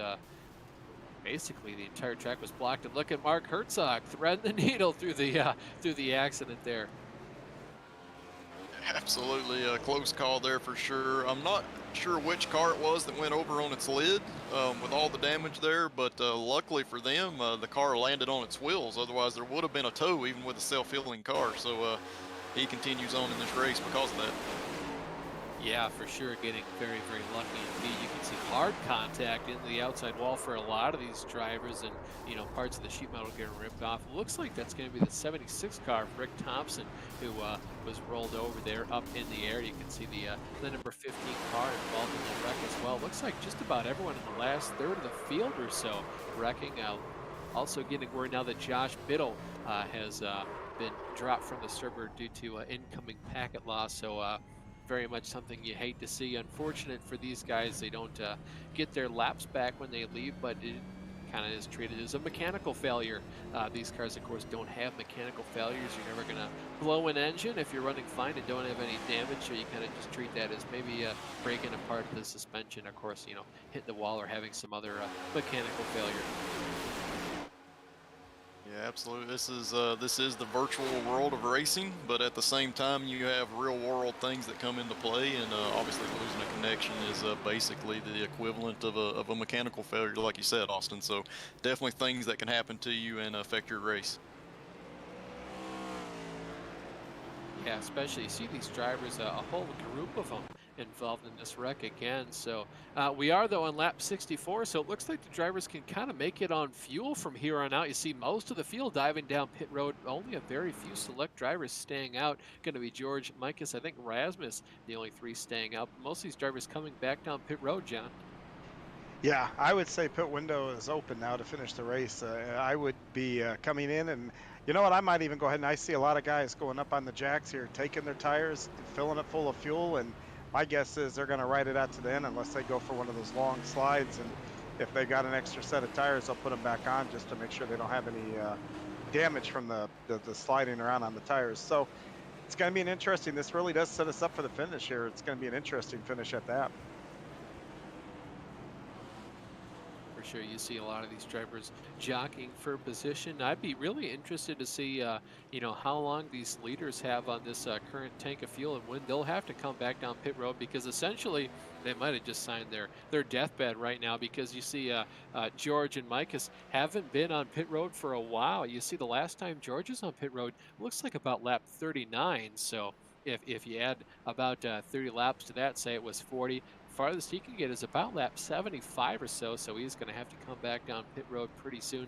Mike is in a little bit better shape, so is Stroll just behind him, and Dupree behind both of those cars. Rasmus, though, kind of in the same boat as George, so going to see a lot of these drivers have to come back down pit road by at least lap 80 or so, maybe 90 at the worst case scenario. But all the drivers we just saw dive down pit road are essentially good to go until the end of this race. No green, white checkers, and of course every single yellow flag period we have is only going to give them more and more fuel till the end of this race. So really kind of anyone's game right now. If you just came down and pitted, if you haven't pit yet, you're going to have to make your last pit stop before the end of the race. You're going to have to do quite a bit of work to come from the back of the pack. Yeah, I'm definitely a little bit surprised that that George and Micah stayed out on this caution, because that was almost the perfect timing for the caution to come out, for you to come in pit, get your fuel for the end of the race. But at the same time, both of these guys have gained over 30 positions in the race, so they know how to move forward.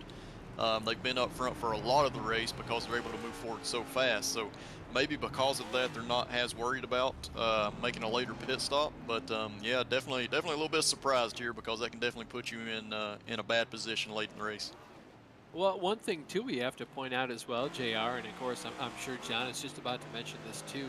You know, these cars, 32 is basically the worst gas mileage you can get, and that's if you're wide open throttle the entire time. So they might be looking at it from the standpoint of, you know, the best I can go is 32 laps on a tank of fuel. We're not quite there, only on lap 66. We need to get up to about 68 before these guys could make it on fuel, of course, being wide open throttle for the rest of the race. But I assume at this point, you kind of got to know we're going to have at least another caution or two. So really perplexed by the reason they didn't pit right now, but they might know something we don't. Yeah, the one thing I would think is, right now we're on lap, like you said, 66. If they obviously have to come back and pit again. I'm not sure how big tires would be a difference, but if they got a set of tires in there and we get a caution at lap 75 or so, they're going to have, almost 9 laps of fresher tires. That may come into play if, you want to run the bottom line. If they're on the bottom with 9 laps fresher tires, we've seen the top be the faster way around, but on the bottom with a fresh set of tires may work later in the race. Green flag, of course, back out in the air. You see George followed by Mikas, and of course Stroll just behind him. Mikas and Stroll doing a lot of the early laps leading at this point, but George being one of the drivers who, ever since about 1/3 to half the way through the race, has been out front doing a fantastic job. You see the number 42 car, Jason Galvin, dives down to the inside, see if anyone wants to go with him. Looks like that he's going to be hung out to dry. He quite wants to go down there, venture far down. Outside lane has been pretty strong, so we'll see how many of these leaders stay on the outside and see if anyone wants to go down there and make any moves for the lead. Yeah, definitely. Very few cars lining up on the bottom of the track right now. That outside line's getting a huge run going here, and I think these guys are going to stay fairly calm, at least for a few laps, get some laps going before they start to race each other.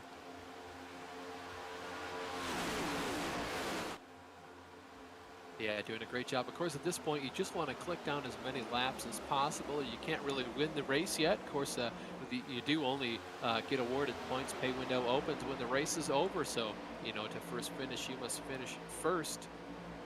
But, to finish first, you must first finish too. So you see a couple of drivers out making that inside line work. You see one of the drivers diving down to the inside just ahead of Jason Galvin is Mike Rasmus, that number 68 car, doing a fantastic job up here early in the race. You see the number 27 car, Drew Carroll, actually, whoa, getting real sideways down to the inside, going to skate through the grass to see if he joins safely. Not going to do it, slides up in front of Whiting there. Huge calamity behind the leaders here. Big wreck. Big wreck. One car up into the fence, several cars over on their lid. I'm not sure if they're all going to get turned back over or not, but yeah, Drew Carroll definitely got sent down to the infield. Looked like he was doing a great job trying to save it, but at some point, the G-forces just pushed you right back up onto the banking, and he came right back up in the traffic. Nothing he could do there.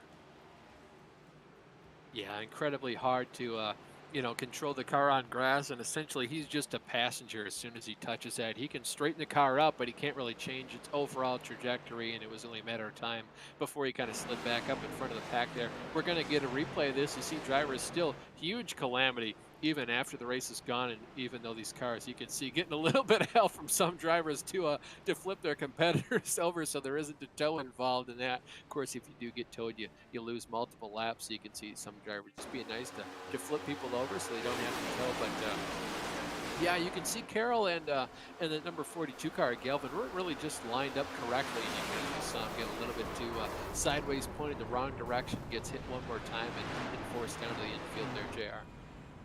Yeah, absolutely, and like you said, a lot of courteous there, flipping the other car back over so he doesn't have to take the tow. I do believe I saw one car, I think it was the 17 of Kevin Stone, that ended up on his lid there, unfortunately, so I think he's taking the tow back to the pits, and will obviously be at least one lap down before he gets going again. Yeah, riding along here, of course, with Kevin Stone, you can see the kind of ride he goes for. He was one of the drivers who was flipping in the tri-oval and one of the earlier cautions of this race, and unfortunately for him, he never quite gets rolled back over onto his wheels, so he's going to have to take the tow, loses a couple laps here, because he tries to get help by some drivers, but just not a whole lot going on there, so he does have to tow at the end of the day.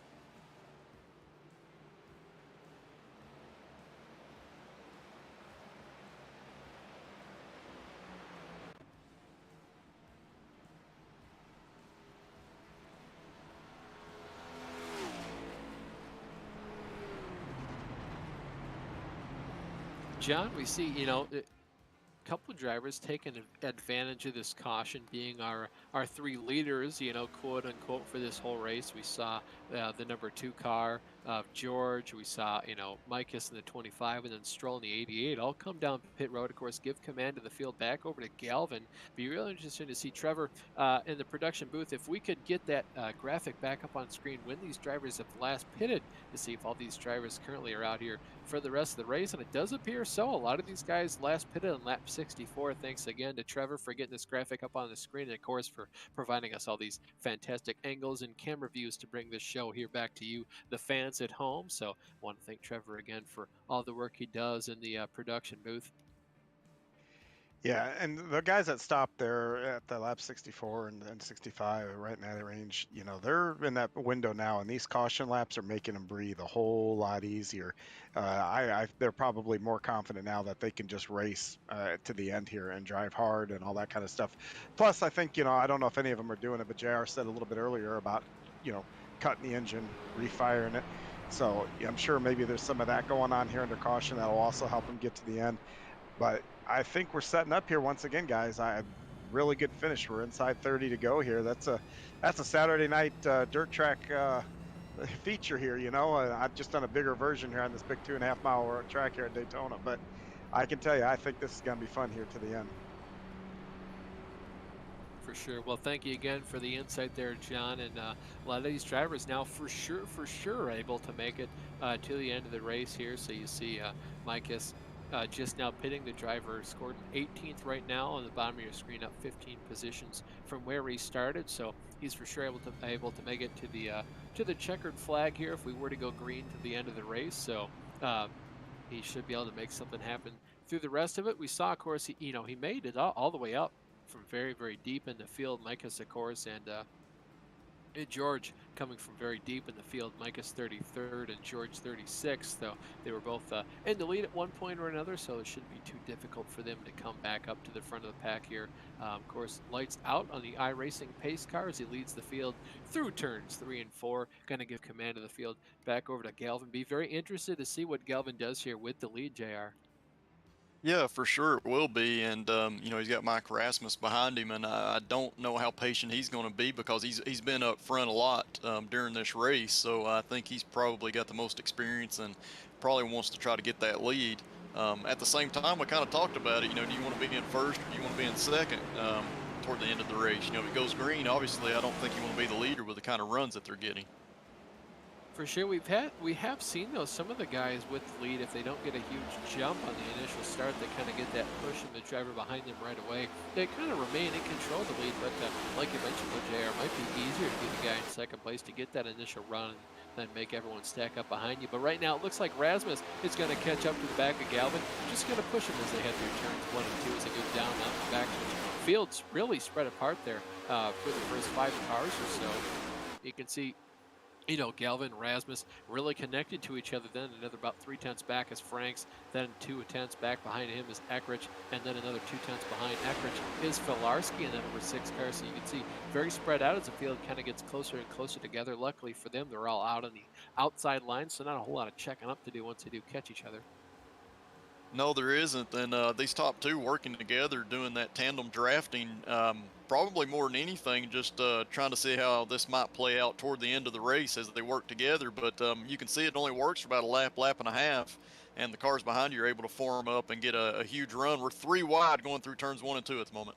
Yeah, you can see Galvin forced down to the outside and going to be hung out to dry around the outside. Tries to squeeze his way back, and oh, that's not going to work at all. You can see wrecking in the back. If we could get the camera on Galvin here, barely going to save it from the inside wall. They're still wrecking back in the field, though. Another driver hard down onto the apron. Yeah, absolutely. As we said, they were 3 wide going through turns 1 and 2, and it looked like the 3 wide just kind of closed up a little more than what they expected. Contact was made down on the inside, and Galvin was collected there and sent toward the inside wall. Yeah, I think, once Galvin realized he was out on the high line, he tried to get back, and it looks like he just didn't time it quite well enough, or thought there was a little bit more room to come further down. And you can see once they made that move, a lot of drivers kind of using what we call arca brakes, just trying to get the cars woed up, and of course, not really used to the stopping power of these cars. So, like you mentioned at the top of the broadcast, JR, if you don't check up as soon as a guy ahead of you does, you're pretty much already into the back of him. Yeah, you definitely are, especially with the brake packages that this next-gen car has. I will say, pretty impressive there by Jason Galvin. Very nice slide, good car control to stay out of that inside wall and continue on without having to have the car self-heal itself there. So didn't lose a ton of time, I don't believe, but he'll still have to. I think he's back at 17th right now, so he's still got some work ahead of him. Yeah, and like John mentioned earlier in the broadcast too, if you slide the tires quite a bit, like Jason just did right there, he might want to come down pit road, get himself a new set of 4Fresh Feel Goods, and see if he can do anything with those if he has any tire sets left, because I'm sure those tires are going to be screaming pretty hard when we go back to green flag racing here. We'll see if he makes a left turn down pit road before the start finish line and takes advantage of this caution period to get himself some more Goodyear Eagles. Yeah, absolutely. Definitely not a bad time to do it. And like we said earlier, this league definitely gives some points for some different things. And one of the things that they give an extra point to is fastest lap. So he's one of those guys that's been fast throughout this race. He knows he can turn one of those lap times in. Why not? You're in this position now. Take tires, get fuel. Start in the back and try to get a big run on one lap and put one of those monster lap times in just to get you that extra point. You never know how it might be needed later in the season. Yeah, for sure. Championships come down to points, and with the way the point structure is in this league, 3 points is quite a bit when you compare it to the whole grand scheme of things. You see Django Matthews now exiting pit road. Another one of those drivers just topping up on fuel. You can see Lucky Dog going around the pace car too. Lucky Dogs are in this lead, so you can get your lap back if you have some misfortune fall your way. You see another car coming up pit road, Rich Shetty, and then Jeff Gilliam. So a couple of Jeff Gilliam, excuse me, topping off on fuel. Maybe getting some new tires if they want to. Might be more advantageous just to make sure that the cars are completely under them as we go ahead and finish this off. 3/4 is the way through the race right now. Lap 75, 100. Light still on atop the iRacing pace car as he brings the field through turns 3 and 4. John, at this point anymore, all the guys coming down pit road, they either just couldn't make it to the end, or is it just about the fresh tires at this point, you think? I think it's just the fresh tires here at this point. Get something that you can work with. Like I said, it's a new variable that we are not used to. Like I said, it's not the same tire that was on the older car. So, hey, why not see if it gives you some kind of advantage? When you're stacked nose to tail, if you're a tenth quicker and half a tenth quicker than the guy in front of you, that can make a difference. But I don't know that it will. You look, these guys that took all that rubber at lap 65. I don't know if 10 laps is going to be much of a difference, but I sure would do it just out of curiosity if I was in the back. For sure. I don't really think that's a bad idea, John. You see, some of these drivers doing everything they can to try and gain more and more positions. Right now, though, currently in first position is James Krahula, and that number 4 Toyota doing a great job to get his car in that position. As you can see, the pit stop strategy currently pulled up on the right-hand side of your screen. You can see a lot of these drivers already made their final pit stop for the rest of the race. They should be good to go to the end right now. So not really a whole lot of fuel conservation needed to go on, kind of just wide open throttle to the end of the race here. As you can see, the iRacing pace car bringing these drivers down the backstretch.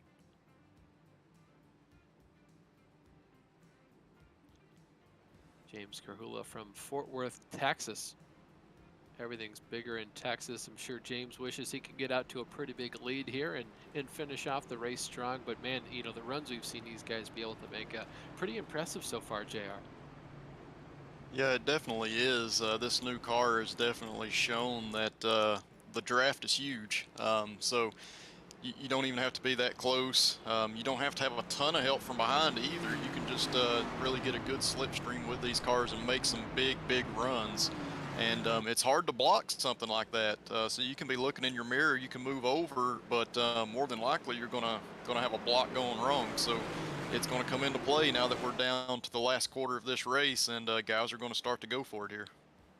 Yeah, 25 laps to go as a number 4 car. James Krahula puts his foot on the loud pedal, leaves the field, and it's just huge restart. Unfortunate for him, though, this could be not in his favor because, you know, it's one thing you don't want to do on these restarts is kind of leave the field behind you. We'll see if that plays into his favor here. It looks like Rasmus is going to go ahead and suck up to the back of him, kind of just push him through turns 3 and 4 to try to give him as big a boost down the backstretch as he can. But unfortunately for both of them, Norm Pelletier and the 56 car dives down to the inside, tries to make something of it, and but for his luck, the number 7 car, Jason Frank's going to go with him, try to make the inside line work too. But unfortunately for those 3 drivers right now down on the inside, joined of course by that number 62 car of Jason Wilco, outside lane is just too strong right now. Has a lot more cars than the inside. Absolutely, and you know, we see the inside line trying to form up, but it looked like a lot of guys just getting some huge runs and trying to go somewhere with it. But unfortunately, that outside line is still formed up really well. So you go to make that move, and everybody that's done it so far has lost positions. But we do have Mike Rasmus down on the inside trying to get that inside line to form Oh up a yeah, little bit. you saw Thompson actually squeeze Krahula down to the middle lane here. He's going to be forced into the sucker hole, and he's just going to go all the way back to the back of this pack right now. That was a nice move there, for sure. So being able to get to the outside of somebody, that's unexpected. As long as you're able to pull that off, you can keep that outside line going, and it looked like it kind of worked. Slowed them down a little bit, so the inside line's got the advantage. But if they don't move up when this train gets going, they're going to get past. Yeah, for sure. I was just going to bring that up as well, JR. That was a fantastic move right there by Thompson to kind of make sure he was now in command of the outside line. But, of course, it really gave the inside line a huge jump. Right now, they got about 5 cars until you see that first car. And right now, everyone's just ditching the outside lane. You see Rick Thompson now currently being hung out to dry. Right now, he's in the 3rd lane. And now the middle lane is kind of being more preferred than the outside. You see right now that 25 car doing a fantastic job. He was one of the drivers that pitted there, Chad Mikas. Yeah, absolutely. It's definitely a numbers game, Austin. So inside line formed up a lot better than expected there. So unfortunately for Thompson with that big move, it just did not pay off. Everything fell apart in that outside line. They're trying to get the middle working a little bit better here, but with the number of cars down on the inside, it's going to be near impossible unless these guys get to racing real hard. Oh, you see Krahula, though, pokes his nose up to the outside, is going to give that second line a little bit more of an advantage. He's now going to be the Pied Piper, leading his field all the way up there. And look at that 88 car, finally making his way back up to the front of the field. Michael Stroll doing a fantastic job. Again, one of those other drivers that stayed out as long as he possibly could, and then pitted just before, and just as, he realized he could make it to the end of the race on one more tank of fuel, one more stop, or rather no more tanks. Excuse me. You can see there's James, though, just on the outside, trying to make that outside line work. Yep, continuing to make it work. You still got 20, 21 laps here to go, so now's the time to try things that you think may work toward the end of the race, and if it doesn't work, you put that in your notebook and don't use it again. But definitely some side drafting going on here. Guys trying to slow that outside line down, but it continues to inch forward here. It was a little bit too close for comfort there as he saw that driver on the inside and John Wilco just barely come up. That would have been Scott Eckrich, I think, coming up. Oh, we have a wreck at the front of the pack. Wreck right in the front there, so we've got several cars going to be basically taken out of contention here, move toward the back of the pack. I don't know that anybody has ended up on their lid or not, but yeah, definitely about half the field involved in this one. Yeah, I've seen a lot of cars flipping through the air, rolling over. I don't think anyone has stopped on their lid. Looks like everyone kind of landed right way up. Kind of hard to tell to the rest of the field there, but we will go ahead and look at the actual cause for caution this time around to see what kind of triggered this whole chain of events. But the huge wreck here really happened about the first third of the field on back. So interesting to see just how many of these drivers not really out of contention, like you mentioned, thanks for the to the healing cars.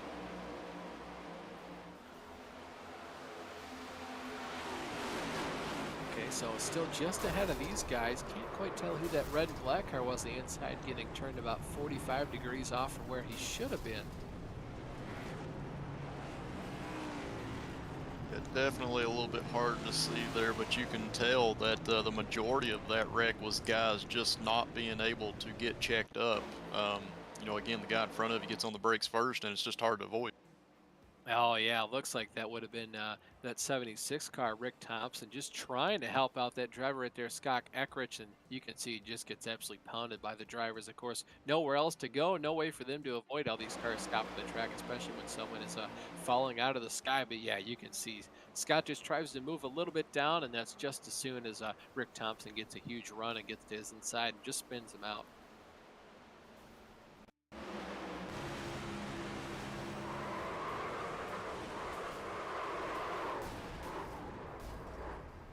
Riding on board, yeah, a lot of hard hits. Thankfully, all these drivers though do have the self-healing cars, so and fortunately as well, none of these drivers ended up on their lids. They kind of just get the car back moving, go down pit road if they want to, get another set of 4 fresh feel goods, and at this point anymore, I assume that's the only reason you're going back down pit road, like you're talking about, John.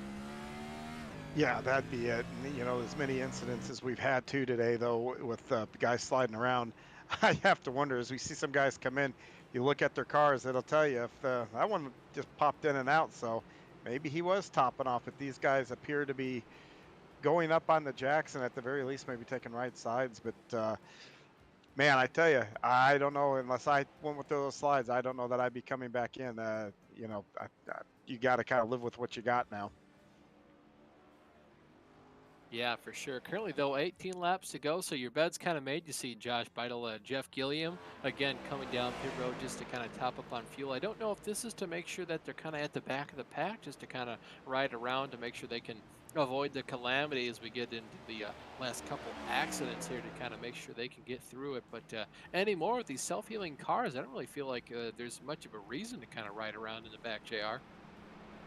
No, definitely not. And I think that's probably the reason that we've seen the number of cautions that we have seen tonight is just you know that you can take a lot of risk. You can take some big chances, take big runs, and see where they go. And if it doesn't play out for you and you get involved in a wreck, you know that you can't continue on. So I think that's attributed to some of those cautions that we've seen, and I think guys are going to continue to learn moving forward with this throughout the season. For sure, yeah. We'll have to see how that goes. No fast repairs in the league. I don't know if they intend to change that as the season goes on, but I don't think that's something they're going to want to change. It kind of just becomes more of a waiting game. Really got to make sure you take care of your equipment as you go through the rest of these races. Looks like the lights are out on top of the iRacing pace cars. He leads the field around. Currently, Mike Rasmus in command of the field. Mike's been doing a fantastic job. Started second, so hasn't really moved a whole lot, but I'm sure, you always want to win. Knowing everyone would take winning over gaining in most places, especially if you start up near the front. And Norm Pelletier, someone we've only mentioned just a couple times, started 35th all the way up to second place. He absolutely is, and he was one of those guys on the last restart that kind of dove out, tried something, tried to make that move for the lead, and it didn't pan out for him. He's back into second place now, so I think he's probably learned from that. You may see him be a little bit more patient here and just decide to push Rasmus for a few laps. Yeah, for sure. Just behind those two drivers, currently running third right now, John Wilco from Johnson City, New York, doing a fantastic job. And just behind him is Jason Franks in that number 7 car, hometown Philadelphia, Pennsylvania, doing a fantastic job in his number 7 Toyota. And then, of course, just behind him, just leading this race a couple laps ago before he was forced down to the middle lane, James Krahula from Fort Worth, Texas, that number 4 Toyota, doing a fantastic job. Probably looking for some sponsorship on that neon green, neon yellow, very fluorescent car. Definitely stands out. Definitely could use some sponsors on there. So I'm sure he's looking ahead for that during the season. iRacing pace car pulls down pit road, gives command of the field over to Mike Rasmus as he goes ahead and crosses the start-finish line to give us 16 laps to go. We're getting into the nitty-gritty part of it, JR. There's no more give. It's all take from here on out. It absolutely is. Pay window is going to be opening shortly, so these guys know that they have to go for that money, and now's the time to do it. You're going to see guys be a little bit more aggressive. The third and fourth place cars actually jumping out of line to try to get that inside line working. Looks like Krahula's going to go with it. Yeah, for sure. Doing a great job to kind of lead that inside line, get it started. Unfortunately for them, it's only 3 cars strong versus about 10 or so on the outside line. See another driver dives out of the top line to try and make him up some positions before the caution comes out. The caution is going to come out, though, so we'll see how many positions he gained. That's going to be the number 27 car of Drew Carroll, doing a great job to kind of gain as many positions as possible. We'll go ahead and get you the replay here to see the cause for caution.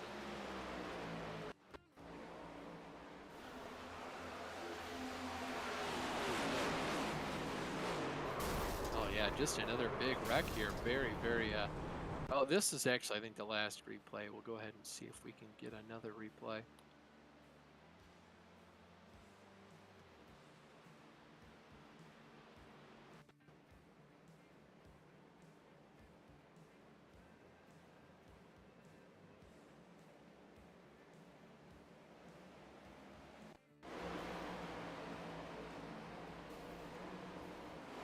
Oh, yep, here we go. Just a couple drivers not quite sure they were 3 wide at the time, and I think that's, yeah, Mike Rasmus just collected there by the 15 down to his inside, driven by Rhett McBride. So very unfortunate for those 2 drivers to come together there at the last second. Of course, we're right along looking at the number 46 driver, Fred Thompson.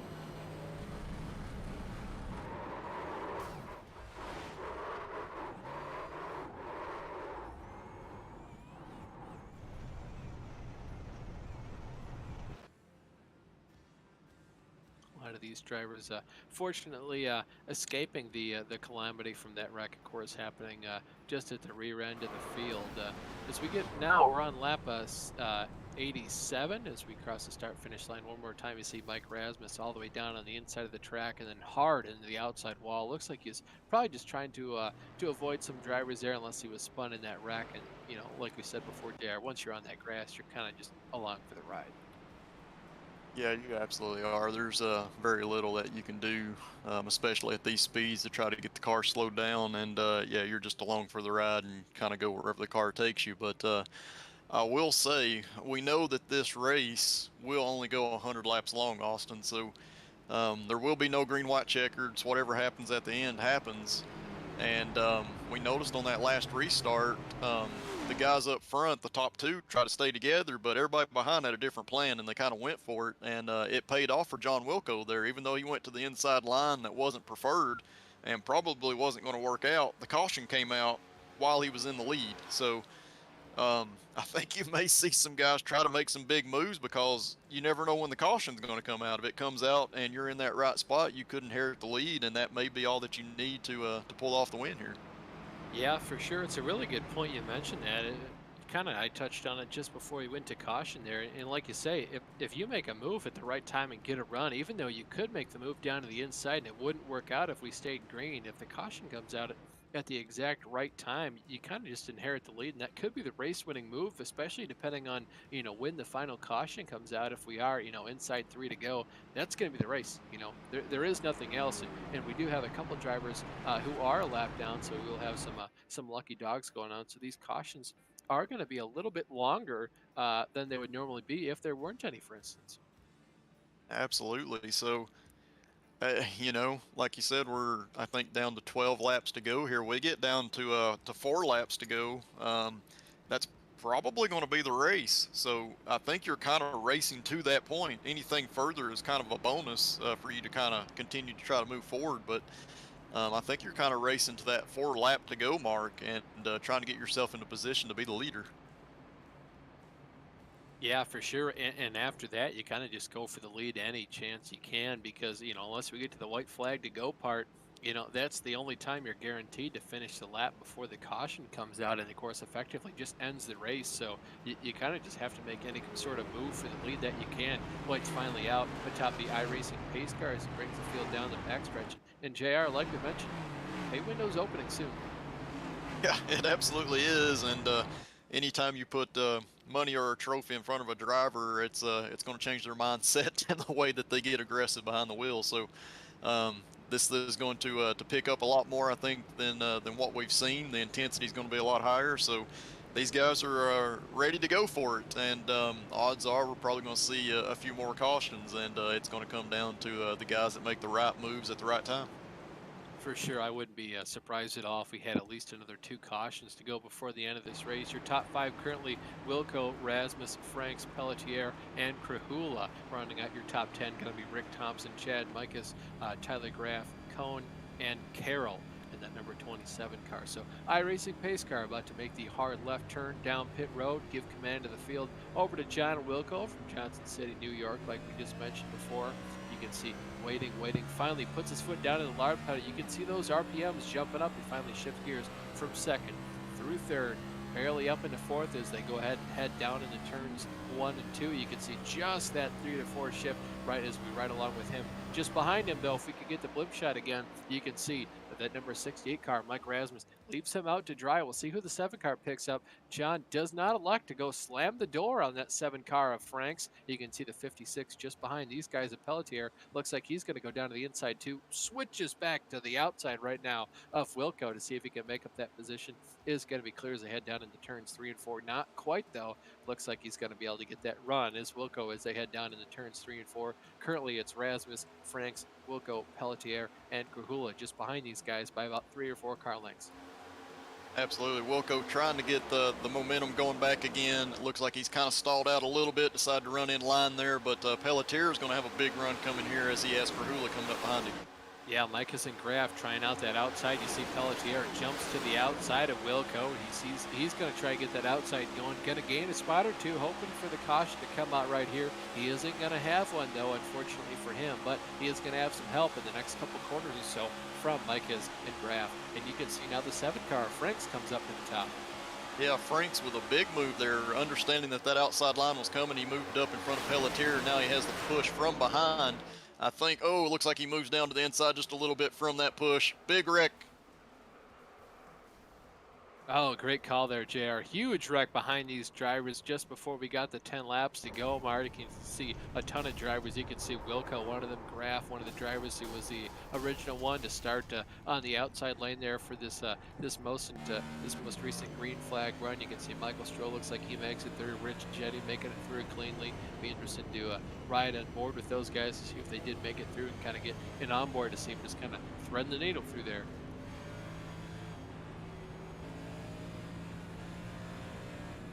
Yeah, definitely. We'll wait on the replay here, but definitely looked like Jeff Ward trying to make a move to the inside and just a little bit of contact to the outside quarter panel of the 62 car there. That kind of created that incident, and yeah, just everybody kind of going around, nowhere to go after that. Right now we're getting a replay of this most recent accident.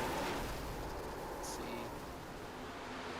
It's already happened. It looks like by the time these guys are going through turns 3 and 4, you can see just nowhere to go. You can see a lot of the drivers heading up towards the top. Of course, you know, this being a high bank track, it is sort of self-cleaning. That means all the wrecks and stationary cars kind of slide back down the track to kind of go ahead and self-clean itself, as it were, to make sure that none of this stuff happens. These guys are still wrecking actually under caution, JR. I see a Pelletier, and I believe that was Franks getting involved with one another under the caution. Yeah, a little bit weird there, seeing that happen for sure. Not 100% sure what's going on there. We may get a look at it here in a little bit. Yeah, like you said though, JR, it looks like Jeff Ward just being a little bit too over egregious there, trying to make sure. It looked like he was middle of 3 and not much he could do at that point.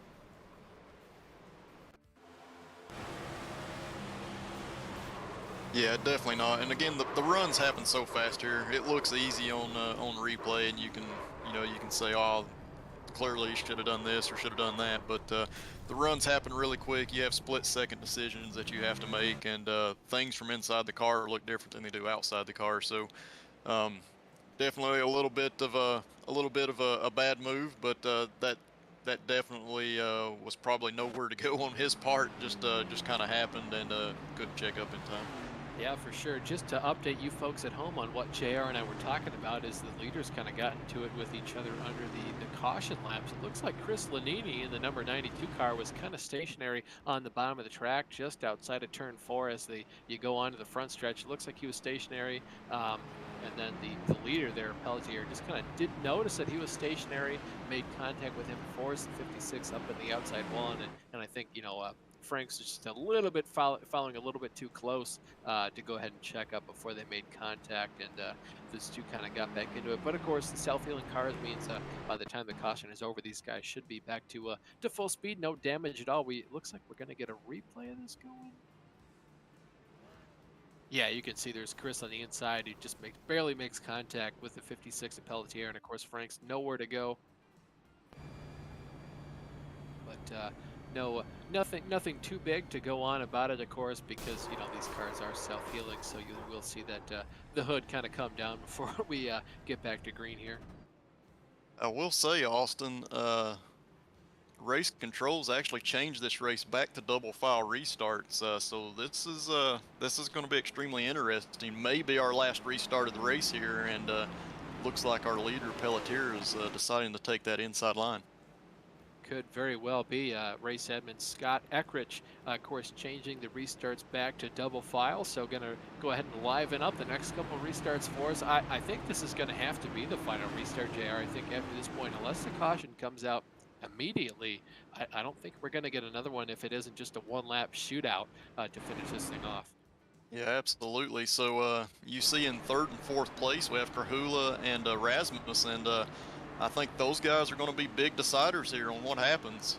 Depending on how well they push coming to the green flag and going through 1 and 2, that could really change the outcome of this race. So we're going to have to pay close attention to what that second row does. Yeah, for sure. Interesting though that Pelletier kind of chose the inside line. I would have thought that that the driver in fourth place, Mikas right now would be the better pusher, but of course maybe Pelletier, better friends with Kahula, so choosing the inside lane. But of course it could just be he thinks he can get a good enough jump to kind of clear that 7 car and get all the way up to the high side to kind of make sure that he is still in command of the field as they go down into turns 3 and 4, 1 and 2, excuse me, especially. Yeah, definitely. I would have probably taken the outside, but Mikas there, we know how fast he's been throughout this race. He's going from the back up to the front, and he's going to be making moves, so maybe Pelletier just did not want that on his back bumper. For sure. You see Pelletier put his foot down in the loud pedal once more to go ahead and cross the stripe. 7 laps to go now, going all the way down on the apron. It looks like, I'm not sure if that was him getting a little bit loose or just kind of misjudging where that apron was, but you see Krahula on his back bumper. Here comes Frank, though. Oh, another yellow.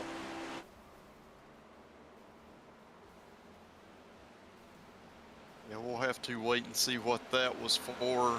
Probably some movement back in the pack that caused contact, but we may get one more restart here, and yeah, it could come down to what happens through turns 1 and 2. Yeah, very interesting. It wasn't even almost 2.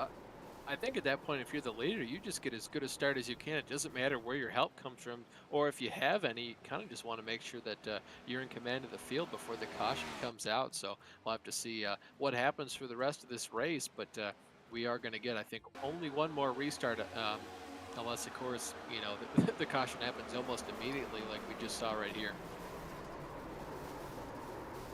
Yeah, and it looks like on that caution we had some 4 wide cars 4 wide going through the front stretch.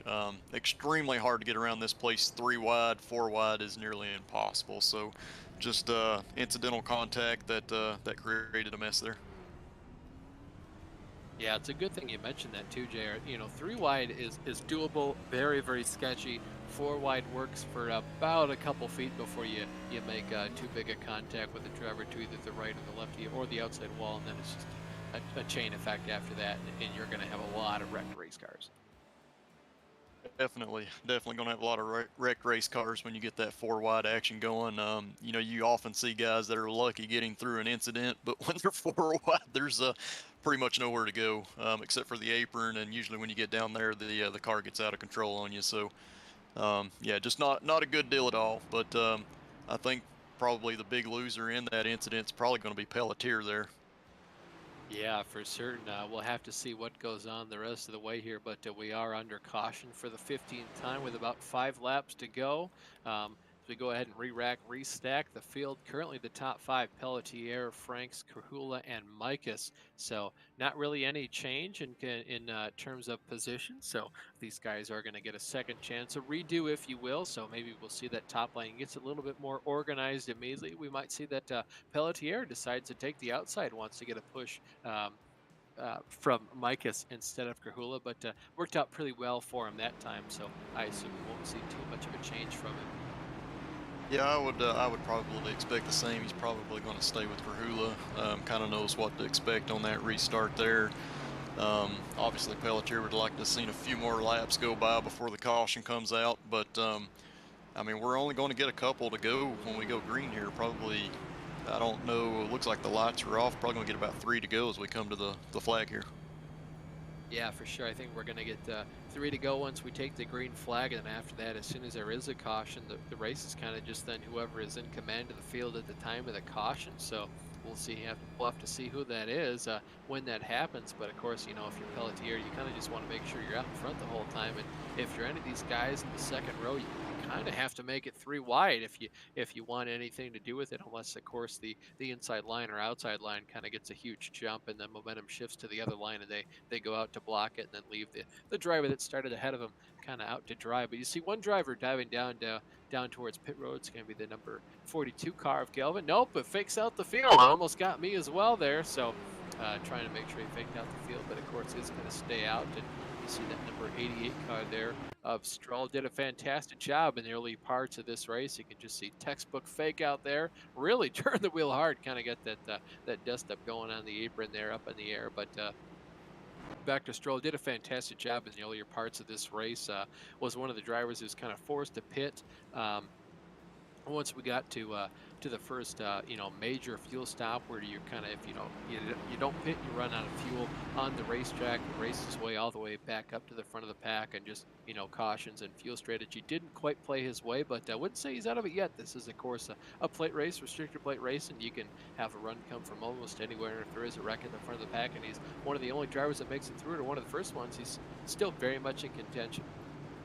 Yeah, that's an absolute great point. So I was going to say, if you're one of the guys that unfortunately had some bad luck there, or have kind of been running in the back anyway, maybe you give yourself some room to the pack here. More than likely there's going to be a caution and there's no green-white checkered, so it's your benefit to avoid that next big accident. So maybe ride it around. The accident happens, you go by all those guys and you get yourself a good finish there.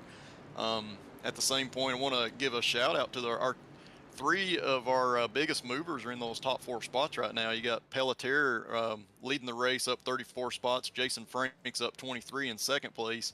And Chad Micus is up 29 in fourth place. So big movers running up front at the moment.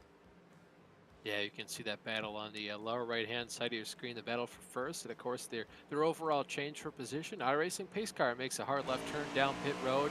Pelletier puts his foot on the loud pedal, leaves the field with about a half a car length over Krahula right there. You can see Micus really on Frank's back bumper, trying to push him for all he's worth to the outside momentum. Is going to shift to the high side, but you can see Krahula making contact now with Pelletier on the inside line. So we'll have to see right now the inside line and outside line dead even as they head through turns 1 and 2 and onto the backstretch.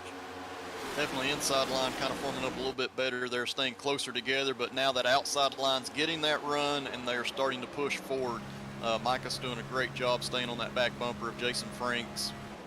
Now he looks like he has command of this race and can move around where he needs to. Yeah, you saw Micus able to push Franks all the way out, clear of Pelletier, so he can kind of choose to go back down the inside or go to the outside. He didn't choose to go to the inside soon enough, so he's kind of made sure. Oh, now 3 wide. Looks like Micus kind of left him out there. Ooh, that was very lucky on Frank's part that he was able to come back down and block Micus there. Currently, though, 2 laps to go. Norm Pelletier, we right on board with him, in command of the race, though, down on the inside, getting a huge run from Krahula. They're 3 wide now for 3rd place, as you see Micus and Franks now battling just behind as we look from the rear end of Pelletier's car. Caution comes out. I think Norm's won this race, JR. I believe he has, Austin. So he positioned his car the best throughout that run there, and Micus was trying to make some big moves happen on the outside, and it just slowed that outside line down, so the inside line prevailed there. Yeah, for sure. We see a lot of these cars still wrecking behind him, so I think that's going to finish the race off here for us.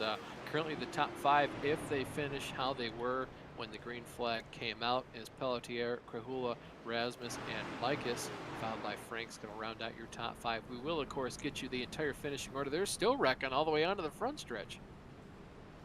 Yeah, not a bad idea if you're one of those guys that decided to hang out in the back, because there's a lot of stuff going on, and you're definitely going to gain a lot of positions here. Yeah, for sure. Kind of just keeping your car clean, making sure iRacing lets you kind of pass all the cars involved in these wrecks. You see Thomas George, again, one of the drivers who stormed from the back end of the field, made a lot of progress to get all the way up to the front, led a lot of laps in the middle part of this race, but unfortunately for him, involved in a couple of wrecks after being forced to come down pit road to take his last pit stop.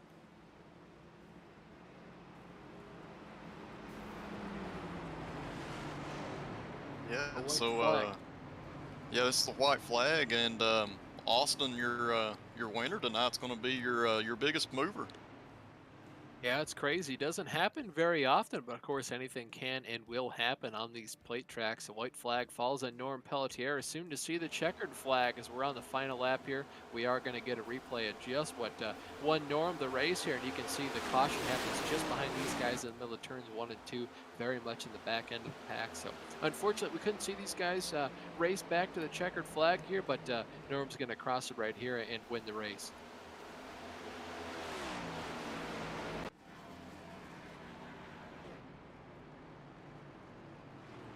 See Norm crossing the front stripe here, passes the pace car, and of course he's going to go ahead and probably run around the racetrack and burn him down the leader after 100 laps here at Daytona. We'll get you the entire field's finishing order just after we take this commercial break.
Finally back to the action here at Daytona International Speedway. Before we go ahead and run you guys through your race results, you can see finishing first Norm Pelletier.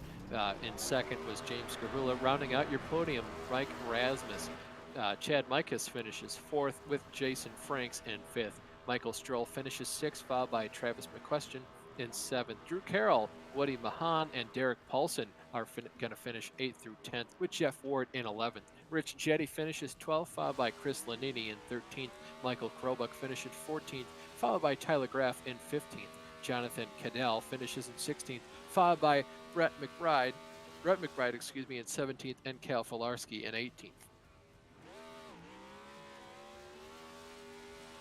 Finishing in 19th position is Danny Gutierrez, with Rick Thompson finishing in 20th. Scott Eckrich is going to finish in 21st, followed by Django Matthews in 22nd. Brad Collins finishes 23rd, and JR can get 24th through the field. Yeah, coming home in 24th place tonight is Brian Yazik. 25th is Jason Swan. Isaiah Dupree gets 26th. Fred Thompson coming home in 27th. Don Runkle Jr. in 28th. Tyler Dolger is 29th tonight. Mark Herzog comes home in 30th. Steve Herring in 31st. 32nd goes to Stephen Miller. 33rd place goes to John Wilco, who had a good run going there late in the race. 34th is Mark Cohn. Kevin Stone comes home in 35th. 36th is Casey Campbell. 37th is Pete Baskins. 38th goes to Jason Galvin. Thomas George, who had a great race throughout this Daytona run, was 39th. And our cars that finished laps down in this race, 2 laps down, was Michael Whiting in 40th, Jeff Gilliam in 41st, Joshua Bildel in 42nd, Adam Blattell is in 43rd, Brad Fulham comes home in 44th, and our pole sitter for tonight's race, Kevin Bartelt, comes home in 45th, and we'll actually get the pole for next week, Austin. Yeah, interesting to see him get the pole 2 weeks in a row. But without further ado, we are going to go ahead and interview your podium drivers. We're going to start off with, though, Mike Rasmus, rounding out your podium finish in 3rd. Mike, great job, man. Tell me about your race. Race was pretty good. I think I had a pretty good time, and excited to be here for Mr. Krobach's league. A lot of cautions, so that was pretty annoying, but I think that's pretty much due to the car, the way the car is working right now in iRacing. So other than that, stoked to be here. For sure, you mentioned all the cautions, and of course you were one driver. You weren't involved in too many wrecks, but when you were, I'm sure you were very appreciative of kind of the way the car was self-healing as the race went on, so you kind of weren't, involved in a wreck, and that was just day done. That's true. I think if we had damage, people may have been a little bit more careful, but it's really the car, the way it behaves, that makes it kind of difficult right now. Closing speeds are really high, and the side draft is pretty incredibly ridiculous. So yeah, I don't know, kind of appreciative of that damage, the no damage deal. Well, Mike, is there anyone you want to thank for bringing your number 68 Ford Mustang home in 3rd position tonight?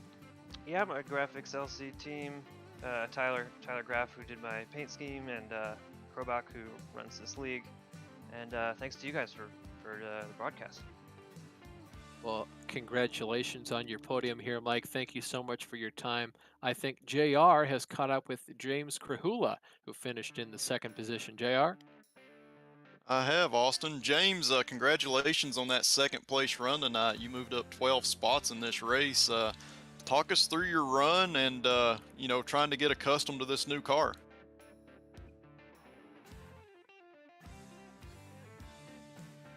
James, do you have a copy?